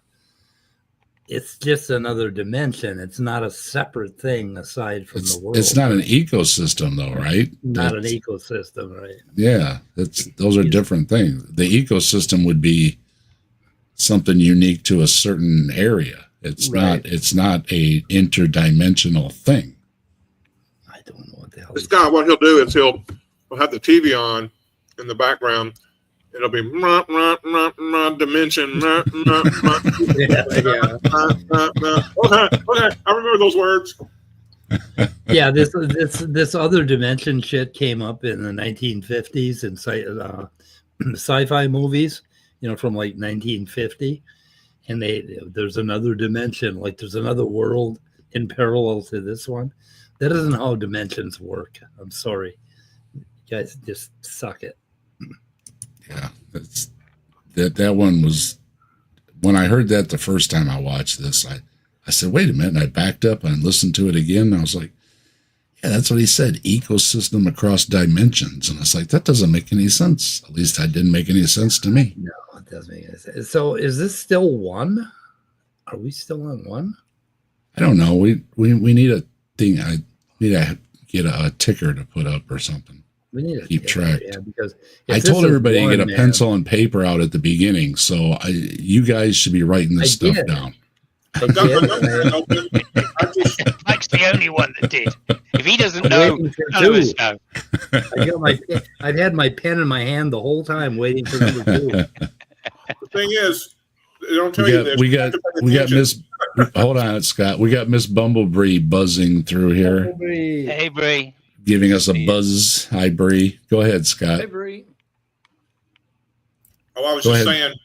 saying, the thing they don't tell you when you take out your pencil and paper is that you got to pay attention so you know when to write something down. I know, Oh, and I've been, yeah. I've been sort of distracted. Well, another thing that Playing kind of with a pisses me off. kitty.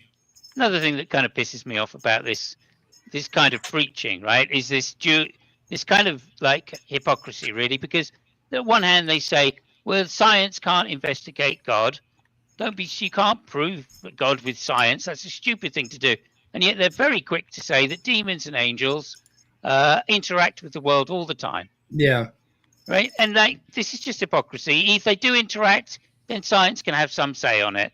If they don't interact and it's a dimension which has no relevance to ours, they can't. Yes. Yes. So, for goodness sake, stop saying that science can't tell you anything about God. And when we say to you, look, this is ridiculous, this is not how the world works, this is because we've got scientific ideas which have been demonstrated through objective data, then don't complain about it when it says that the supernatural doesn't Yeah, exist. back hurts when I sit on this bed too long. I really need to bring a different chair up here. What you got going Yeah, on? and if you're going to How's the say keyboard? that, if you're going to say that science Yeah, doesn't you like apply or whatever, you can't use words like dimension or ecosystem Right. Oh, or really? whatever It's not as because you're quiet trying to as make you're trying to make yourself scientific. Indeed, yeah. James, your mic's live. Thank you. I got him. Thank you. Yeah, absolutely, Scott. It's they want to have their cake and eat it, and this is the as someone said, maybe it was Hitchens, but this is how the sausage of faith is created. Could have been Harris. I don't know. Yeah, it was Harris. Yeah, I should. Well, Oh, still chatting. Okay.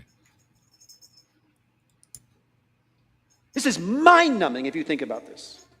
Oh, mind numbing. Yes, it is. Yes. Oh, just my mind just If went you numb. It did. Yeah. I Did too. If you listen to him, I- it's mind-numbing. Yes, it is. yeah, I can't feel my head anymore. I thought it was the mushrooms. Well, I've got the luck that I just don't have a mind. Yeah, no brain, so it didn't affect you at all, right?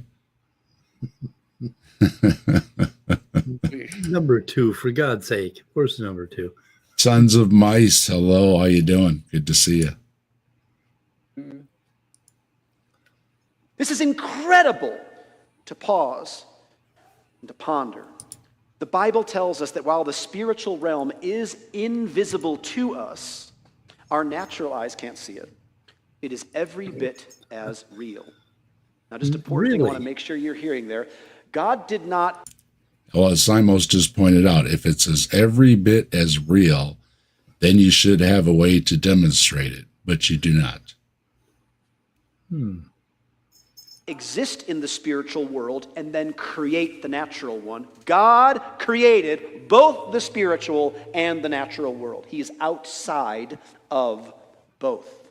Okay, wait. Only Now there's exists. 3 things. No, but if he's not in the world, and he does not exist. But now he's talking about, okay, God is in one place, one kind of dimension, and the spiritual realm is another dimension, and the natural world, and God created those 2. So he sounds a little confused. I don't know.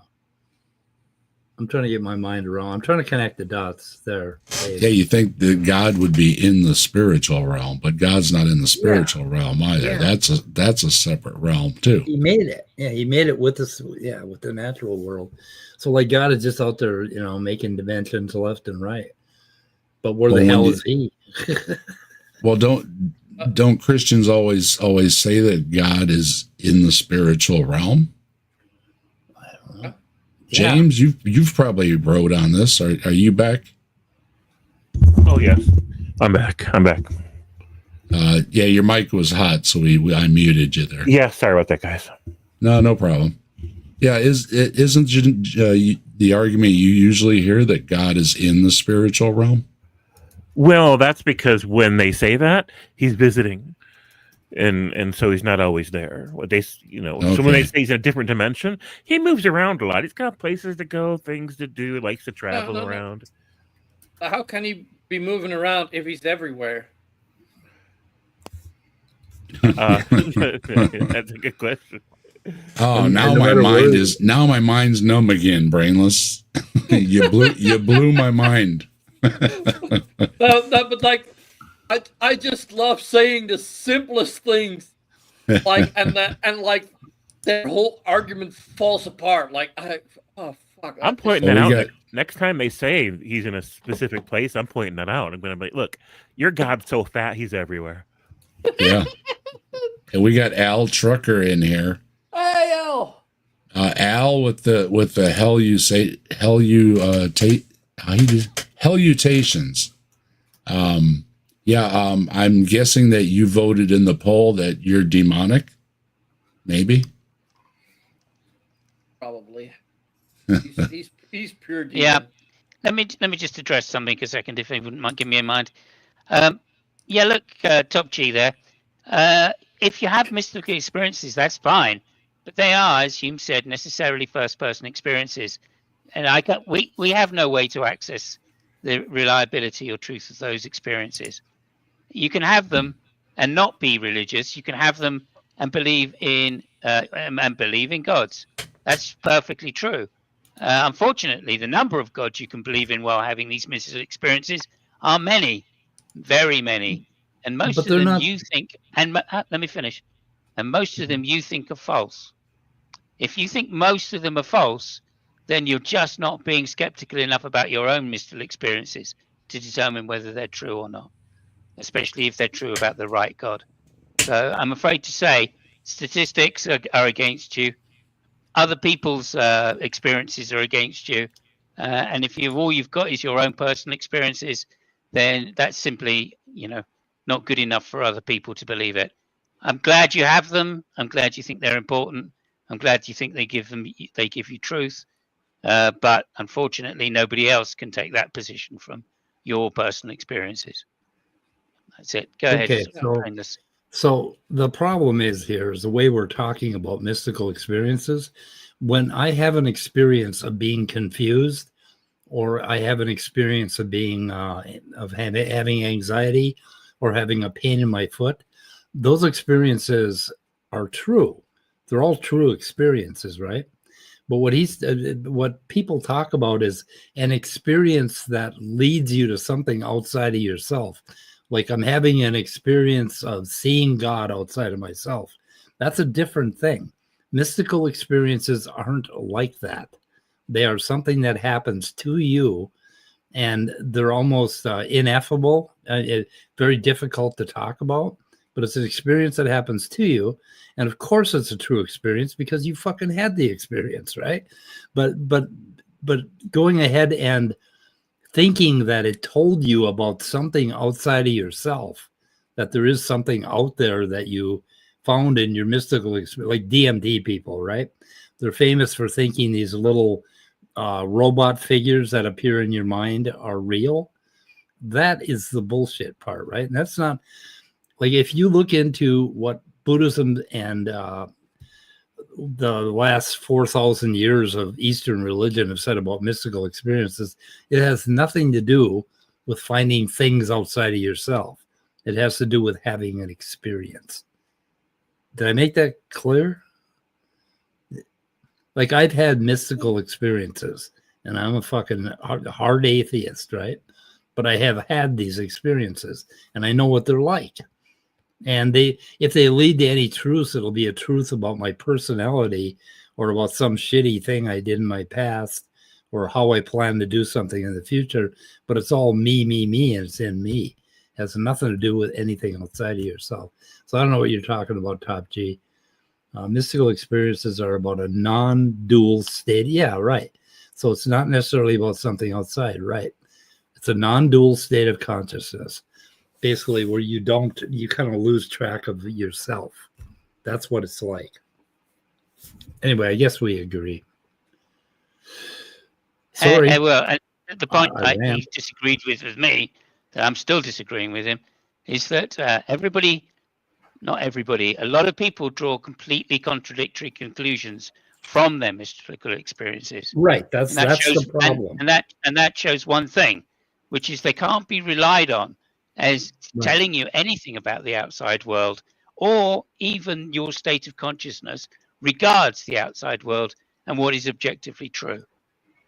One more point. If everybody has contradictory ideas about what they mean, then there's no reliable way to tell you what they actually are trying to what they actually mean, and whether your idea of mystical experiences is in fact the conclusion that should be drawn. One more point about mystical experiences. The very surest way to get rid of a mystical experience, to quit having that experience, is to come up with some belief about it. As soon as you try to attach it to some dogma or belief, you are no longer having a mystical experience. It goes away. Just as surely as, I don't know, whatever. I can't use an analogy. But yeah, that's the way you get rid of a mystical experience. You're in the experience, you're having this, your sense of self completely disappears, and you're having a very profound something happening to you. And if you think that there's some God thing or Jesus thing that appears to you, then you are no longer having a mystical experience. And if you don't believe that, you're full of shit. There's no H in Nicole. Everybody got that? Okay. No H in Nicole? Wanted to clear that up. Oh, who used an H? Did I? I didn't do that. Okay, where's the number 2? Yeah, I don't know. I got lost on the count. I'm hoping it's at least near there, because this maybe is he's not counting. Through. Maybe he's not counting. I don't know. Maybe he just rambles off and he just counts them as it goes in his head or something. Yeah, I thought these were summary things. He's really kind of going on about number 1. Yeah, I think so. It is. Sometimes God gives people in the Bible glimpses of the heavenly realm. We refer to these as visions usually in the Bible. You might think of Isaiah in the Old Testament. It's given a vision of the temple. You might think of Ezekiel, who gets a vision of God seated on the throne and angelic beings. You might be thinking of John in the New Testament, who wrote an entire book called Revelation, which is this giant, 22-chapter long vision of heavenly things, things that exist in the cosmic realm behind the scenes of what's happening naturally on earth. Blah, blah, blah. My opinion of John's revelation is be careful what you eat before you go to bed, because John had some wild dreams, right? Yep. Incredible things that we see there. Even Jesus' disciples on the Mount of Transfiguration were given just a little peek behind the scenes to see the spiritual realm. Perhaps my favorite Old Testament story that speaks to this regards the prophet Elisha in the Old Testament. He was in a walled city called Dothan with his servant, and they woke up one morning to look out and see an entire army of Syrians surrounding this walled city. And his servant starts freaking out. Oh man, we're going to die. And Elisha prays, and he says, God, open his eyes that he may see. You guys remember the story? No. When his servant stands there and God does a work so that the eyes that could not see the invisible realm in his servant could see, what do they see? An army of fiery chariots and soldier angels surrounding them on the mountains. Wow. Mike, you could probably relate to a trip like that. Cool story, bro. Yeah, I've reached out to you guys during some of those trips. And that's the thing about a lot of these stories, and it goes for the other religions too. I know the Hindu texts speak of it too, that there's these big spiritual wars going on. The angels are all fighting it out and everything up in the skies and stuff. It seems to be a reoccurring thing.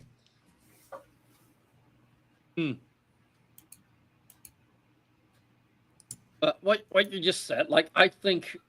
All right, and this one has an H. This one is Nicole with an H. Okay, so there you go. And hello, Nicole with an H. And what you just said, I think that might have something. The use of.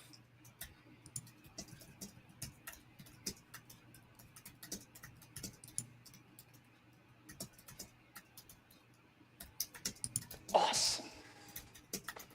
Nothing changed in that moment.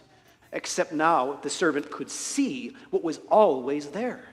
The spiritual realm exists in parallel with our natural. This means that there are angels and demons near us all the time. Yeah. Well, and again, though, that in parallel implies that they don't intersect, but they do. So it's not, parallel is not a good analogy, right? Because that would mean that they don't intersect with each other, but they do. So they're not actually parallel to each other. This means that there are things we cannot see or sense with our natural or physical senses that are around. This is why religion is bullshit. All you have is an ancient story that sounds cool, but he's teaching it as it's real. He's teaching it as there are real life facts that have to do with angels that you get from this book. And that's sad to me. And it's kind of condescending again too, that, well, it's going on all around. You just can't see it, you know? It's like, oh, well, I'm sorry I can't see these invisible things. Once again, we're being held responsible for not seeing these invisible things. It's your fault you're not seeing these invisible things. Next point you need to know, there are different kinds. Okay, he said next point. He didn't give a number. Sorry. Of spiritual creatures. There are different kinds of spiritual creatures. While we use the words angels, angel, and and he used the word kind, I'm already worried. But yeah, come on, that's a trigger for everyone up here, right? Us that follow the creationists always get worried when we hear the word kind. It's kind of a term that doesn't really mean much. Yep. Demon, we use those words The Bible describes many different kinds of spiritual creatures. We might use the word species. God, They're that different. Oh, kinds for spiritual creatures too. yeah. And he said we could call them species. It's like, oh no, don't do that. What I'm waiting for him to say is number 2. Well, he said next point. So, Oh, he did? Oh, that was supposed to be number 2? so it's either number 2 or number 3 or 4. He didn't give him. He just said next point. He didn't say point number. Yeah, I put a big question mark next to point number 2 and wrote this down, but I'm expecting to have to change it to number 2 when he realizes that he's rambled and rambled and rambled. Right. This is bad. Of angel kind. Some of them are just given titles, but others we see are very, very different beings altogether. So here, in addition to the word angel and demon being used in the Bible, we also see the Bible reveal there are angels called archangels, seraphim, cherubim. On the negative side, there are Baals, Nephilim, Anakim, Rephaim. Those are just to name a few of some of the names of different species of angel that exists. Do they evolve? Do they have a common ancestor? Common ancestor or not? Well, wouldn't archangel be more like a rank? I don't know. So yeah, he's gonna have to. Well, Okay, he's got like multiple dimensions. He's got multiple gods and spirits and demons, and now he's got all these kinds of spirits.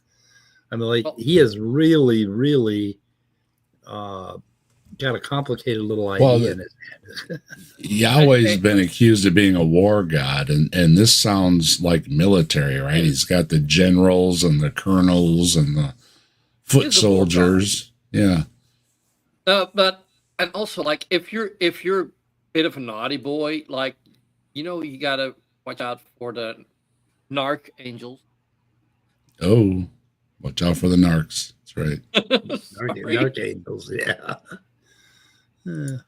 Not only are there different names and different classes, angelic beings are often described in visions as looking very different from one another. Have you ever paused and read because through? it's different people coming up with stupid shit.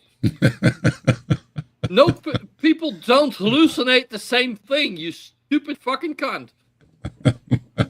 Well, I mean, if you're going to make up these different beings, then you're going to make up that they look differently because they're different beings, right? Yeah. like Brainless eloquently put it. Duh.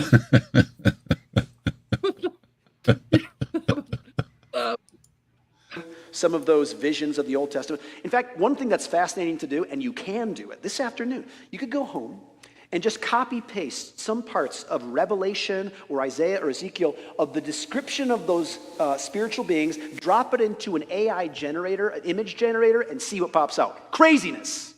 Because the way that the Bible describes. Yeah. Probably looks something like the thumbnail for this video. Because that's what I put in was angels and demons, what you need to know, and that's what I got. So Yeah, I couldn't actually the thumbnail.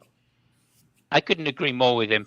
If you cut and paste anything from the Bible into the AI generator, you're going to get craziness. Right. I could not agree more.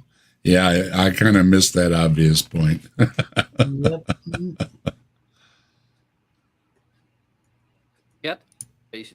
These angelic beings are so different from one another. Some just look like a man. Some look like a locust.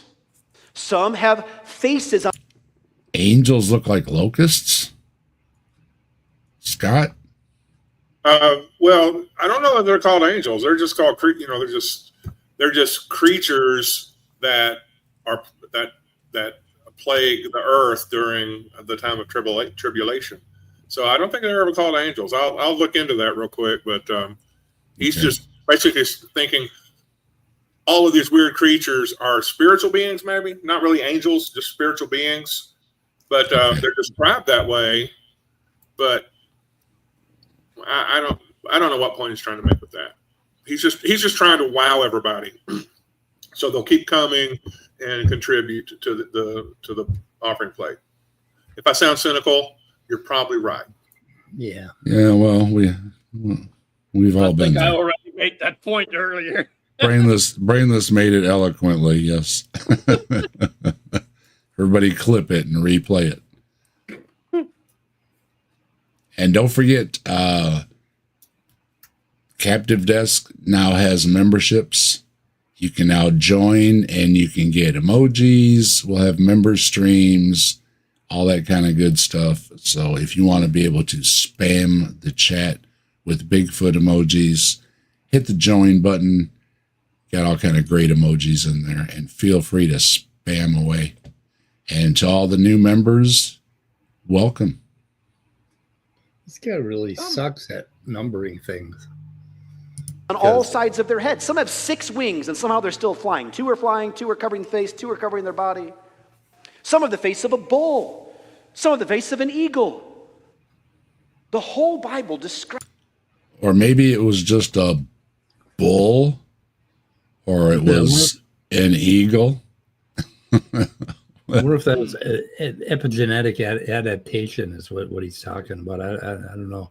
Well, we were talking about signs earlier, right? In animals and stuff like that. And that's just kind of, the bull gave me a sign, right? And it was an angel.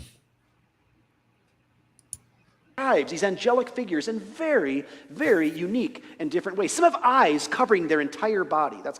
That's one of my favorite ones. That's the description I love, where the angels are just a bunch of eyeballs. It's like that's my favorite one. Just a glob of eyeballs. Like if they can claim that was not an experience by somebody tripping, like, come on, who you lying to? Yeah. Well, tripping on some really bad shit. What are the drugs? What are the species of mushrooms that grow in the Middle East, Mike? I don't know. What are they? Well, that's something for you to do a video on. Maybe there was, they were putting them in their stew or something. Well, over I'm pretty there. sure they're psilocybe, but no, he's eating some other roots that aren't good for you. Because normal mushrooms, you don't get this confused.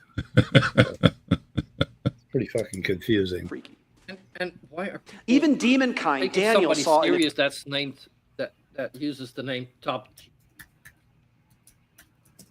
G. See, well, we were looking for G things earlier. You should have been here earlier. We were looking for other big G's. There's one we missed. Is Top G Kafai? Is this Kafai? I don't know. I thought it was Jesus. That's God with the big G. Top G. That's Andrew Tate, right? Yes, I say it like that on purpose. And Andrew Wilson ducked out on the chat with Mark Reed earlier. So Mark Reed was all ready to go, and he was a no-show. So. Oh yeah, and Joe did the debate with Dr. Dino. Oh yeah, last night Joe went on with the infamous Hawaiian shirt fella, and did a fairly good job. Of course, he says all the same things, but Joe had pretty good answers. I was like, I'll watch this while I'll try and fall asleep. But that motherfucker is so fucking triggering for me. It is, isn't it? I was yelling. I told Joe. I had to put my phone down and no, not watching that to fall asleep, dude. I told Joe, I said, you did a good job with Kent. I said, I was yelling at the screen for you. Oh my. So Dave, they don't have any magic mushrooms in the Middle East, but they do have opium and blue water lotus to invoke shamanic vision. This is the temple of Hathor, the cow goddess of fertility and love. Shit, I don't want anything to do with that. Yeah. Cow goddess? That sounds like a bad night. Well, I don't know. Think of the fertilization possibilities. Yeah, I don't know. Yeah. I wouldn't want to wake up with a cow. I woke up with a lot of shit, but not a cow. Yeah, well, another one of those scientific inerrancies as well. I don't know if you know how small a poppy seed is. Oh, Anyway, really? it always amuses me that they miss out on the drugs. They never want to mention it, and yet a lot of proof has been found that there was a lot of drugs going around those societies. Oh, hell yeah. Like, Vision. Like, the Middle Ages, like, heroin was seen as medicine. Like, I mean 3000 BC. I mean, yeah, no, yeah, no, but 1000 like, BC. When most of this shit was people were writing down these most and telling each other these stories. There's a lot of hashish and opium floating around the Middle East. Yeah, but like that happened always. And well, there's a lot of other species that seem to like catching a buzz from all kinds of different plants and even other animals. So, we probably said, hey, what are they doing over there? It looks like fun. It seems to be as old as species have been around that they're looking for some interesting plant or root to chew on, right? For example, beasts that were representing demonic figures, and these beasts looked very different from one another. And oftentimes you can tell that he doesn't know what he's talking about. He doesn't know how to describe these things, because the visions usually use language of like.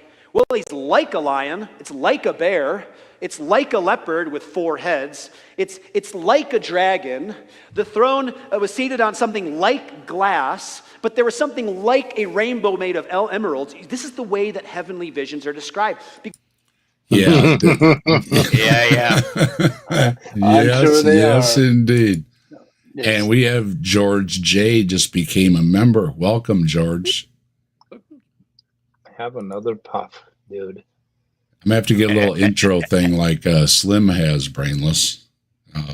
Yeah. A little members intro thingy. I'll work on that.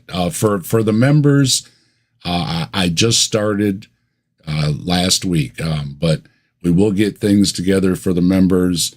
I will set up a member stream maybe next week. And I have some other plans for the members. So good things to come other than just emojis. So stay tuned. We will put things together for the members. Ooh, hey. Because there's no words for it. There's nothing in creation and in nature that I can attribute this to. So the best I can do is use like language. It's like that. Ineffable. Yeah, and it means nothing, right? This came up with the Emerald Throne last week, remember, or the week before when we were talking about sci-fi. And oh, look, the Wizard of Oz had an Emerald City, and it's like, okay, it doesn't really mean anything when they're trying to describe their things, and it's like, well, it's like this, and it's like, so then it's made of emeralds. Well, no. It's kind of like it though, and it's like, well, then I have absolutely no idea what you're talking about. So there are different kinds of angelic beings. There's a whole cosmic zoology of angelic beings. A whole zoology. We have an ecosystem between dimensions, and we have zoological classifications of spirit beings. All right. Who the hell is listening to this guy? Come on now. Saturday Night at the Atheist never fails to deliver on some new things, right? Yeah, I mean, we hear a lot of the old arguments and stuff, but we do get some new things stuck in, and this is definitely a new one. This one is getting complicated. The zoology of the angels. Mark that down. Saturday Night at the Atheist. Number two. Yeah. Zoology and ecosystem, interdimensional ecosystems as well. So there we go. We got 2 big ones tonight that exist. And what do these angels and angel kind do? Fourth point, angels were designed to serve God's purposes. I know, very generic statement here. I follow with me here, okay? Angels were designed to serve God's purposes. This is very important. It's not as though they're just aliens living on distant planets or something, and God, hey, what do you know? There's some beings here. Let's have these beings serve. They were designed by God to work for Him, to serve God's purposes. I thought He was all powerful. Why does He need slaves? What does God need with a starship, right? Yeah. What does He need employees for if He's all powerful? Yeah, well, as Brainless pointed out, supposedly you got all these omnis. So the omnis are, God is supposedly everywhere at all time and all powerful, but it can't do anything without its generals and its colonels and its foot soldiers. And its messengers and the people that are having dreams that they're talking to God. And you go to these YouTube prophets, and if you go to, unfortunately, I subject myself to this. Maybe you do not. It might be wise. But if you go to the YouTube prophets, they all had these discussions with God the night before, and it all sounds like they were listening to Fox News before they went to bed. It's very interesting that God is only concerned about the things that are going on in America on Fox News. Very interesting. Don't take my word for it, though. Go listen to some of them, and then see if it matches Fox News the night before or not. Just check it out for yourself. I'm just saying. Angel kind was made for a reason. Now, the Bible does tell us that the main purpose of angel kind. All right, here's the big one. Are you ready, folks? Here's the big one. The main purpose of angel kind. This might be the one you need to write down, Mike. Okay. Is that they would all be ministering spirits sent out to serve for the sake of those who are to inherit salvation. There you go. They are sent out to specifically pick people to inherit salvation. So to pick a lot of winners. I guess, yeah. So this again is like with the God only picks people that God wants everybody to be in commune with God or in heaven with God, none to perish, right? But yet God hardens people's hearts and sends out these spirits to kind of pick and choose among the people to be saved or not. Well, so I don't understand why they have to do it. Apparently, God's not paying attention. Yeah, I thought all you had to do was, declare with your mouth that Jesus is Lord and was raised from the dead and repent of your sins. But now it's getting more and more complicated. And then, of course, you have many are called, few are chosen. You have when Jesus comes back, he's going to tell a bunch of the believers, depart from me, for I never knew you. And then you always have that 144,000 number in there that's interpreted to mean a lot of different things. So it gets really tricky. It's not so easy as, I'm saved because I confessed I believe in Jesus. It doesn't seem to really work that way. Hebrews chapter 1, verse 14. They are all ministering, that's servant spirits, sent out to serve for the sake of those who are to inherit salvation. So chiefly, they are to play a role in God's plan of redemption, worked on our behalf. But there are many different kinds of tasks that angelic creatures might have to carry out. And God made different kinds of angels to fulfill many different roles for that ultimate purpose. Now, every year I read through the Bible, and I just finished reading through the book of Revelation as we wrapped up December. And I was just taken aback once again. How many different roles or jobs or tasks were given to different kinds of angels in the book of Revelation? Here's a few. You know what I'm starting to suspect? That God's a lot like Trump. Okay, God doesn't want to actually do these things because that way when they get screwed up, it doesn't have to take the blame, right? Yeah. It was just one of those bad angels, right? It was. I'm starting to suspect that this guy lost his list. Wait, was there a list? Well, we were supposed to get 8. Yeah, we're supposed to get 8 things, and it's mainly broken up into 2 videos, and this one is just about over, and there's one more that's supposed to be all the 8 points. So I don't know what the hell's going on. There are messengers. There are those who are guardians, trumpeters. There are singer angels. Trumpeters and singers. Okay. Trumpeters. Don't we call them MAGA these days? Trumpers. All right. There's what is that guy? The guy with the dark hair, that preacher that's always big on Trump, that's got all the Trump signs behind him. Yeah, he was talking about all this kind of stuff. So he's a trumpeter. Yeah, and anything that's mentions a trumpet or anything in the Bible is talking about Donald Trump. Oh, absolutely. Yeah. Yep. But so you need angels to be trumpeters. Yeah, so that's a particular kind of angel. Like, like in the marching band, there are the trumpeters. Right. See, that's again, I'm getting a military thing, right? Where you got to have your, this is a lot of this stuff sounds very military to me. That's what they do. That's what they just sing. Heralds, those who just say stuff loudly. That's their job. They just say. I must be an angel then, because I've been known to say things very loudly. I'm getting a little lost in the details. I never do that. There's angels whose job it is to say things loudly. All right, you got to put that one down. I haven't heard that one before. Okay, I have heard of trumpets and all that kind of stuff, and harps and all that in heaven, but trumpeters say stuff. Trumpeters, singers, and angels whose sole job, what they were created for, is to say things loudly. All right.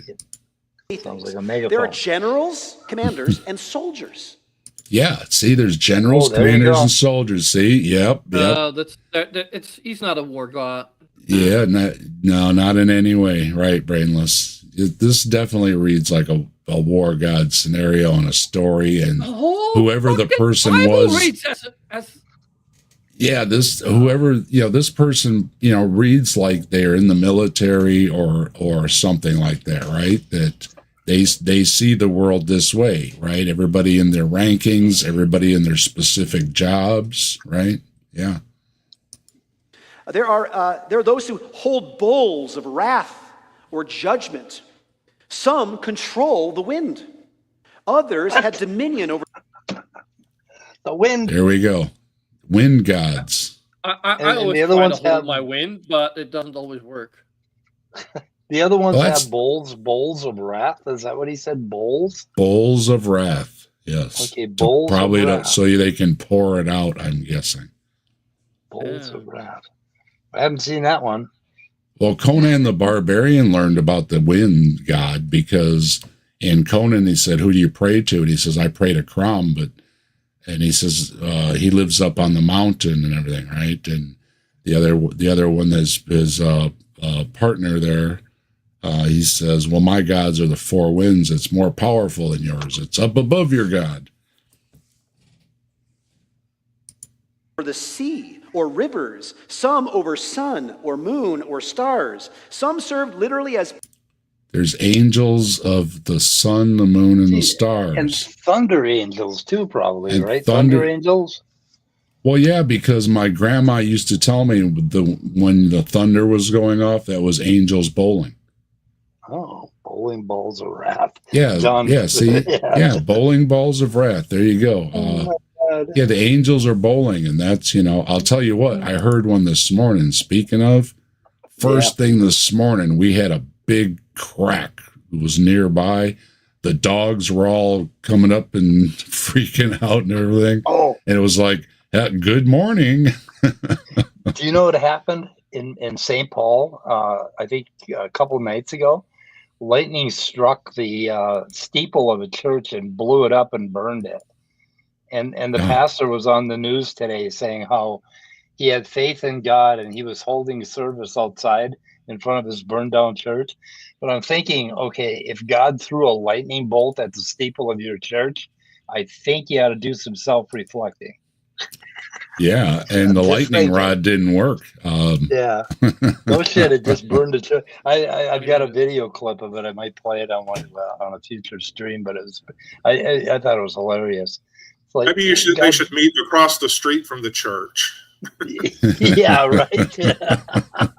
I think maybe they should look for a different church. Well, it doesn't strike twice in one place, right? Lightning doesn't strike twice in the same place. So that's the myth anyways. But yeah. Rebuild in the same spot. Rebuild in the same spot. I don't know.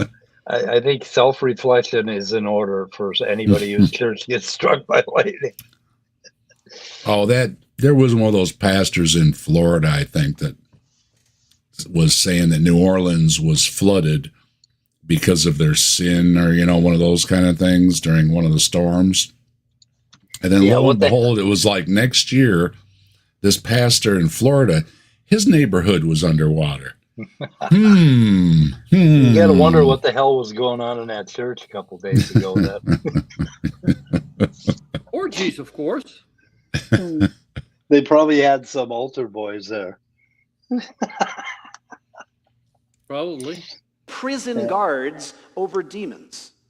Oh, prison guards over demons are. This is Kat Kerr. This is the kind of stuff I like hearing from Kat Kerr, where they have the trials and the angels and the demons and everything are there. Prison guards over demons. Prison guards over demons. See, this is vital information. This is why we're covering what you need to know about angels and demons here at Saturday Night at the Atheists. We got too many. And don't forget, if you're enjoying hearing about what you need to know about angels and demons, hit the like, hit the subscribe, and while you're down there, go down in the description. You'll find links for channels of our fine panel members here, as well as friends of the channel and other channel links, affiliates to Joe's channel with a discount code, and a link to HiveSci. Bree has merch. Go get yourself a cryptid t-shirt and lots of video. The feature video link is in the description. All kind of good stuff. Our description's always loaded with good stuff. Check them out, subscribe, and if you need some of that merch, there's the sites you want to go to. All of these different roles are given to angels, but they're all serving ultimately God's primary purpose of working redemption for his image bearers. Oh, here we go. This whole thing with the generals and the angels army is back to the redemption of people because of that stupid sin curse, right? God has to have this big, exorbitant plan, overboard plan, whatever the word is, too big of a plan, a complicated plan to fix this curse thing it put on instead of just taking away the curse. Is that right, Mike? You know what we need? We need Elon Musk to look into this with his Doge thing, because I'm detecting some waste. I think the bureaucracy of this bullshit has just gone way overboard. We got prison guards and we got bowls of wrath and the wind gods, and damn, get Elon Musk. You mean you send some bull waste? Bull waste, yeah. Bowls of wrath. Bowls of wrath. Oh shit. Good to see you, John. Thanks for stopping by. Humankind. In the Christian church, we've each been given unique spiritual gifts to employ for the good of the church. I'm thinking 1 Corinthians 12 was one of my favorite places. We're all members of the same body, but each member is made for different things. A hand is different than a foot, that's different than an eye, different than an arm. And all of them work together for the good of the body. Angel kind was designed similarly. Different strengths, different unique purposes that all head towards the ultimate purpose. Angel kind is just like that. And just as people can submit to and obey the purpose that God has given us, or not, angel kind can choose to obey or disobey God and his purpose for them. We made it through 2? Brilliant. Brilliant. Oh, thoroughly entertained. That's right. 2 videos, video, folks. Of course. I wasn't watching the video, of course, but I was thoroughly entertained. We got 10 minutes before the fundraiser. Yeah, I know. We'll just We'll vamp. I think we vamp from here, Dave. I What's really that? do. I think we should vamp from here. You think that's good enough? I think so. And I think we should do the next. We should do part 2 next week. I really do. I want to see. He's got me going now. He's got me on the edge of my chair. I can't imagine what part 2 is going to come up with. Okay, well, maybe we can do that, and I know he's got some other stuff too. Maybe he'll have something else to go along with it. I know he's got a lot of things to say on this subject. Hopefully, it's more organized. I mean, it's here's 8 things, and then that's the last we heard of the 8 things, right? 10. I think we're up to 5, aren't we? I don't know. He said the next thing 1 time in the transcript, and he said number 0 times. So, well, no, he said 4 at one point. I remember that. Did he? Yes, he did. 4? Ah, stop the stupidity, Pops in. What are you doing? What are you doing? He's gifting memberships. Oh, Stop the stupidity is just too awesome. That's all I can say. Supporting the channel. Thank you very much.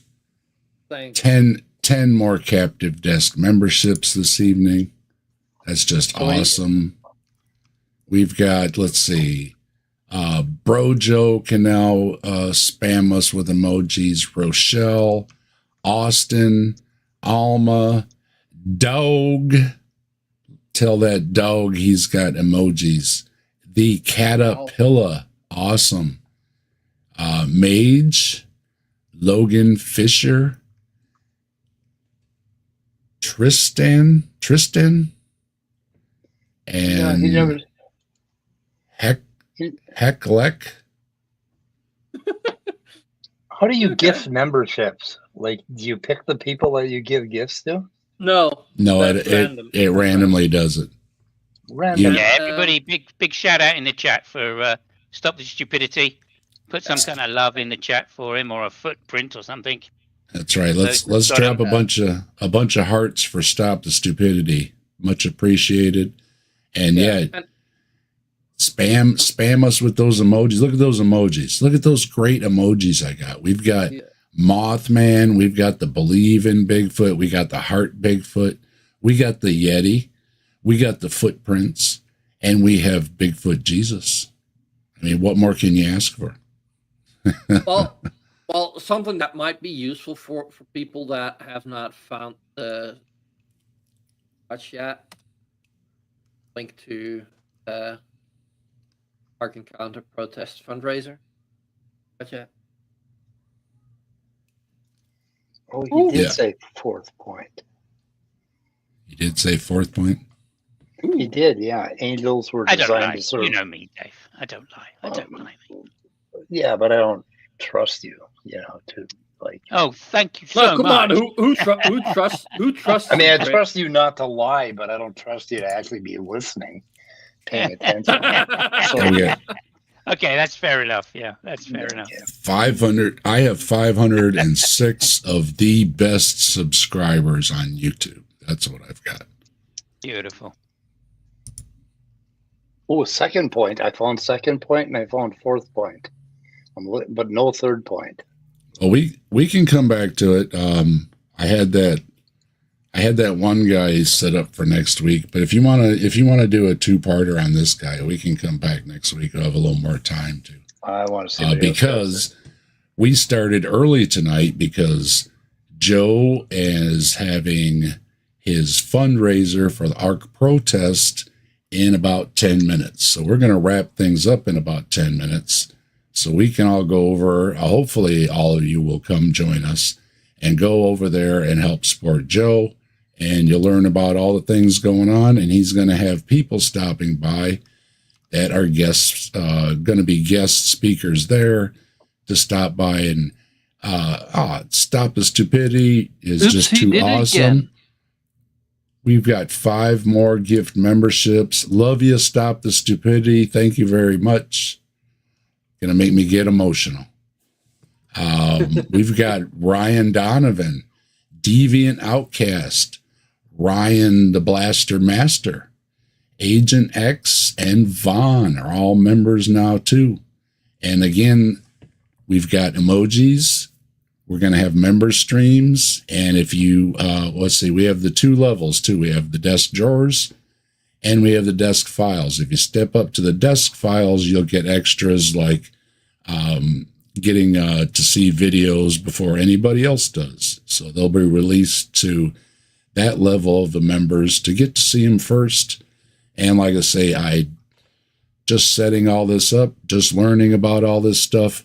Any input would be appreciated. Anything that the members would like to see, whatever you'd like to have as a perk, so to speak, feel free to let me know, and we'll do all that thing together. Okay. A big shout out to Blaster Master. Good to see you, bud. And I thought that guy was. I mean, as preachers go, he wasn't all doom and gloom hellfire, right? He was being quite okay. Obviously, he never supported any of his claims. That was the kind of interesting point. He wasn't big on quoting Bible verses to say, "Oh, this is why demons exist." He was just every now and again. Well, and if you read a bit of John, 24 or 27 times they're mentioned, but that's not really saying that much, is it really? Mm-hmm. So I think as a preacher, I don't think he was all too obnoxious to me as an atheist. Obviously, just making the claims that they do is just not. I mean, you're just going to go, well, it's faith. In which case, you're welcome to it. I think if we want obnoxious, let's see, we've got something. We got something obnoxious around here. Where is it? Here it is. We've got something obnoxious. We're going to close out here with Mr. Obnoxious here. Oh, here we go.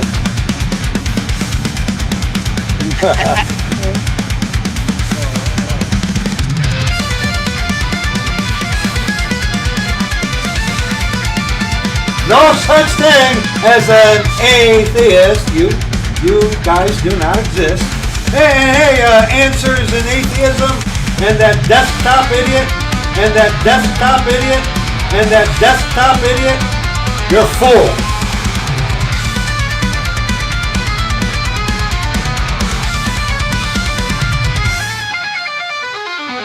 See here, dead flies. Dead flies. Millions and billions of years ago, in a galaxy far, far away, nothing exploded. Dead flies.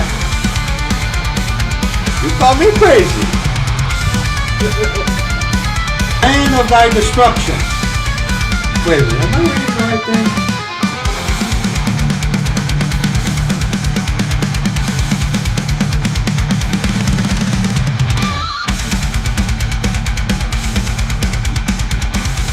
And you know what, atheist? You're right. And you know what, atheist? You're right. And you know what, atheist? You're right.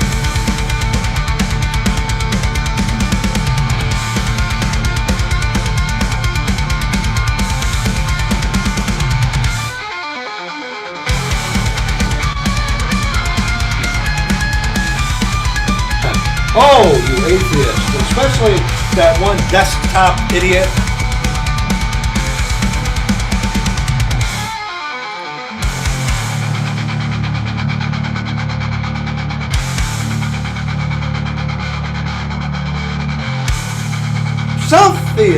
Self-theist, plan of thy destruction. Wait a minute, am I reading the right thing?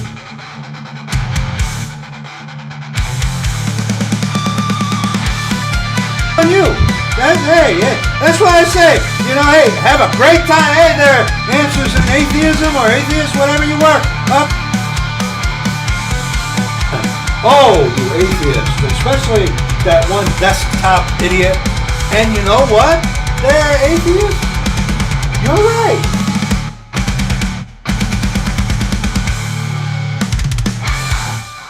Unless the Lord Jesus Christ saves you, you are going to go to hell and burn forever. Maybe you're just. That's going to be it for this little video. That's exactly the kind of offensiveness I was talking about. Thank you, Dave. That was really great. And, welcome to the rest of us idiots.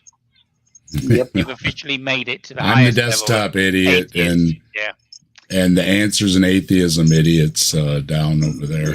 Yeah, for sure. Going to I hell. don't know if he's as old as an old man like he says he is, though. I know he's just some young guy, cosplaying. Young, Yeah. Yeah. And Bro Brad, as I call and it. I want to thank you all for joining us tonight, folks, in the panel. Much appreciated, and for joining. Hosting. For joining. Let's put a link to Joe's somebody in chat. Maybe Brainless, if you could do that. No, I already did that, but I can. Oh, stick it again. Stick it again. I can stick it again. Drop it again. Yeah, we started early tonight because Joe is going to have the fundraiser, and Joe's friend of the channel, a good friend of the channel, actually. Yeah. And we want to go support Joe, so we're hoping you all will go from here over there. I don't have linkability yet, but you know what?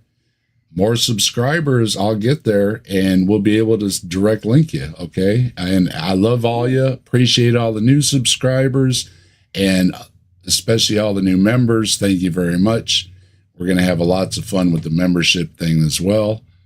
Gio, Sam, we're ducking out early here. We're going to go over to see Joe, all right? Oh, shit, he has Melissa Thomas on. How about that?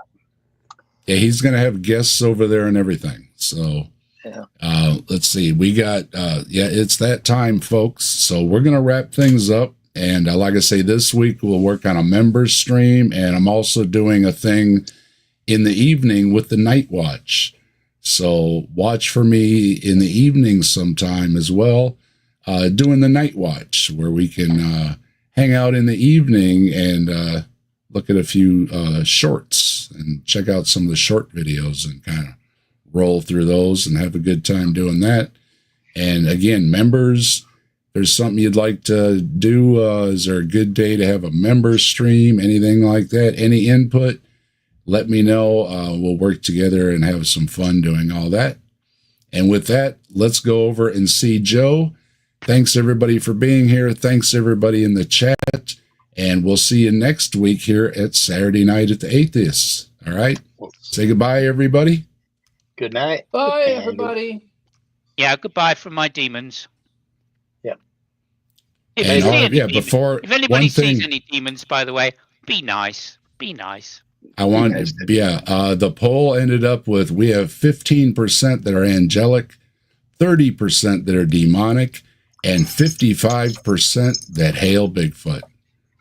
All hail Bigfoot. Goodbye, everybody. Hail Bigfoot. Unless he has a tiny little moustache. Deport the demons. Deport the demons. The demons.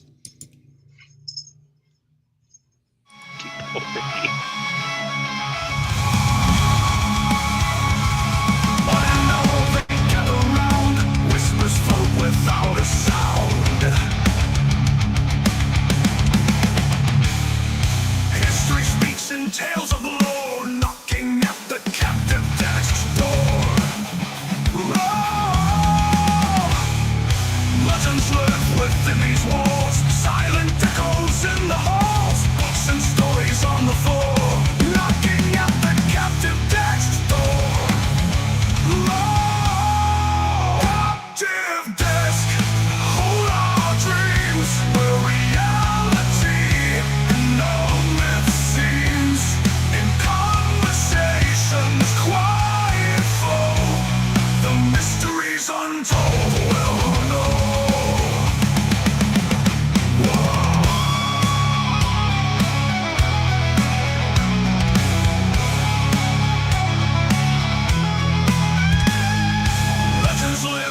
within these walls, silent echoes in the halls, books and stories on the floor, knocking at the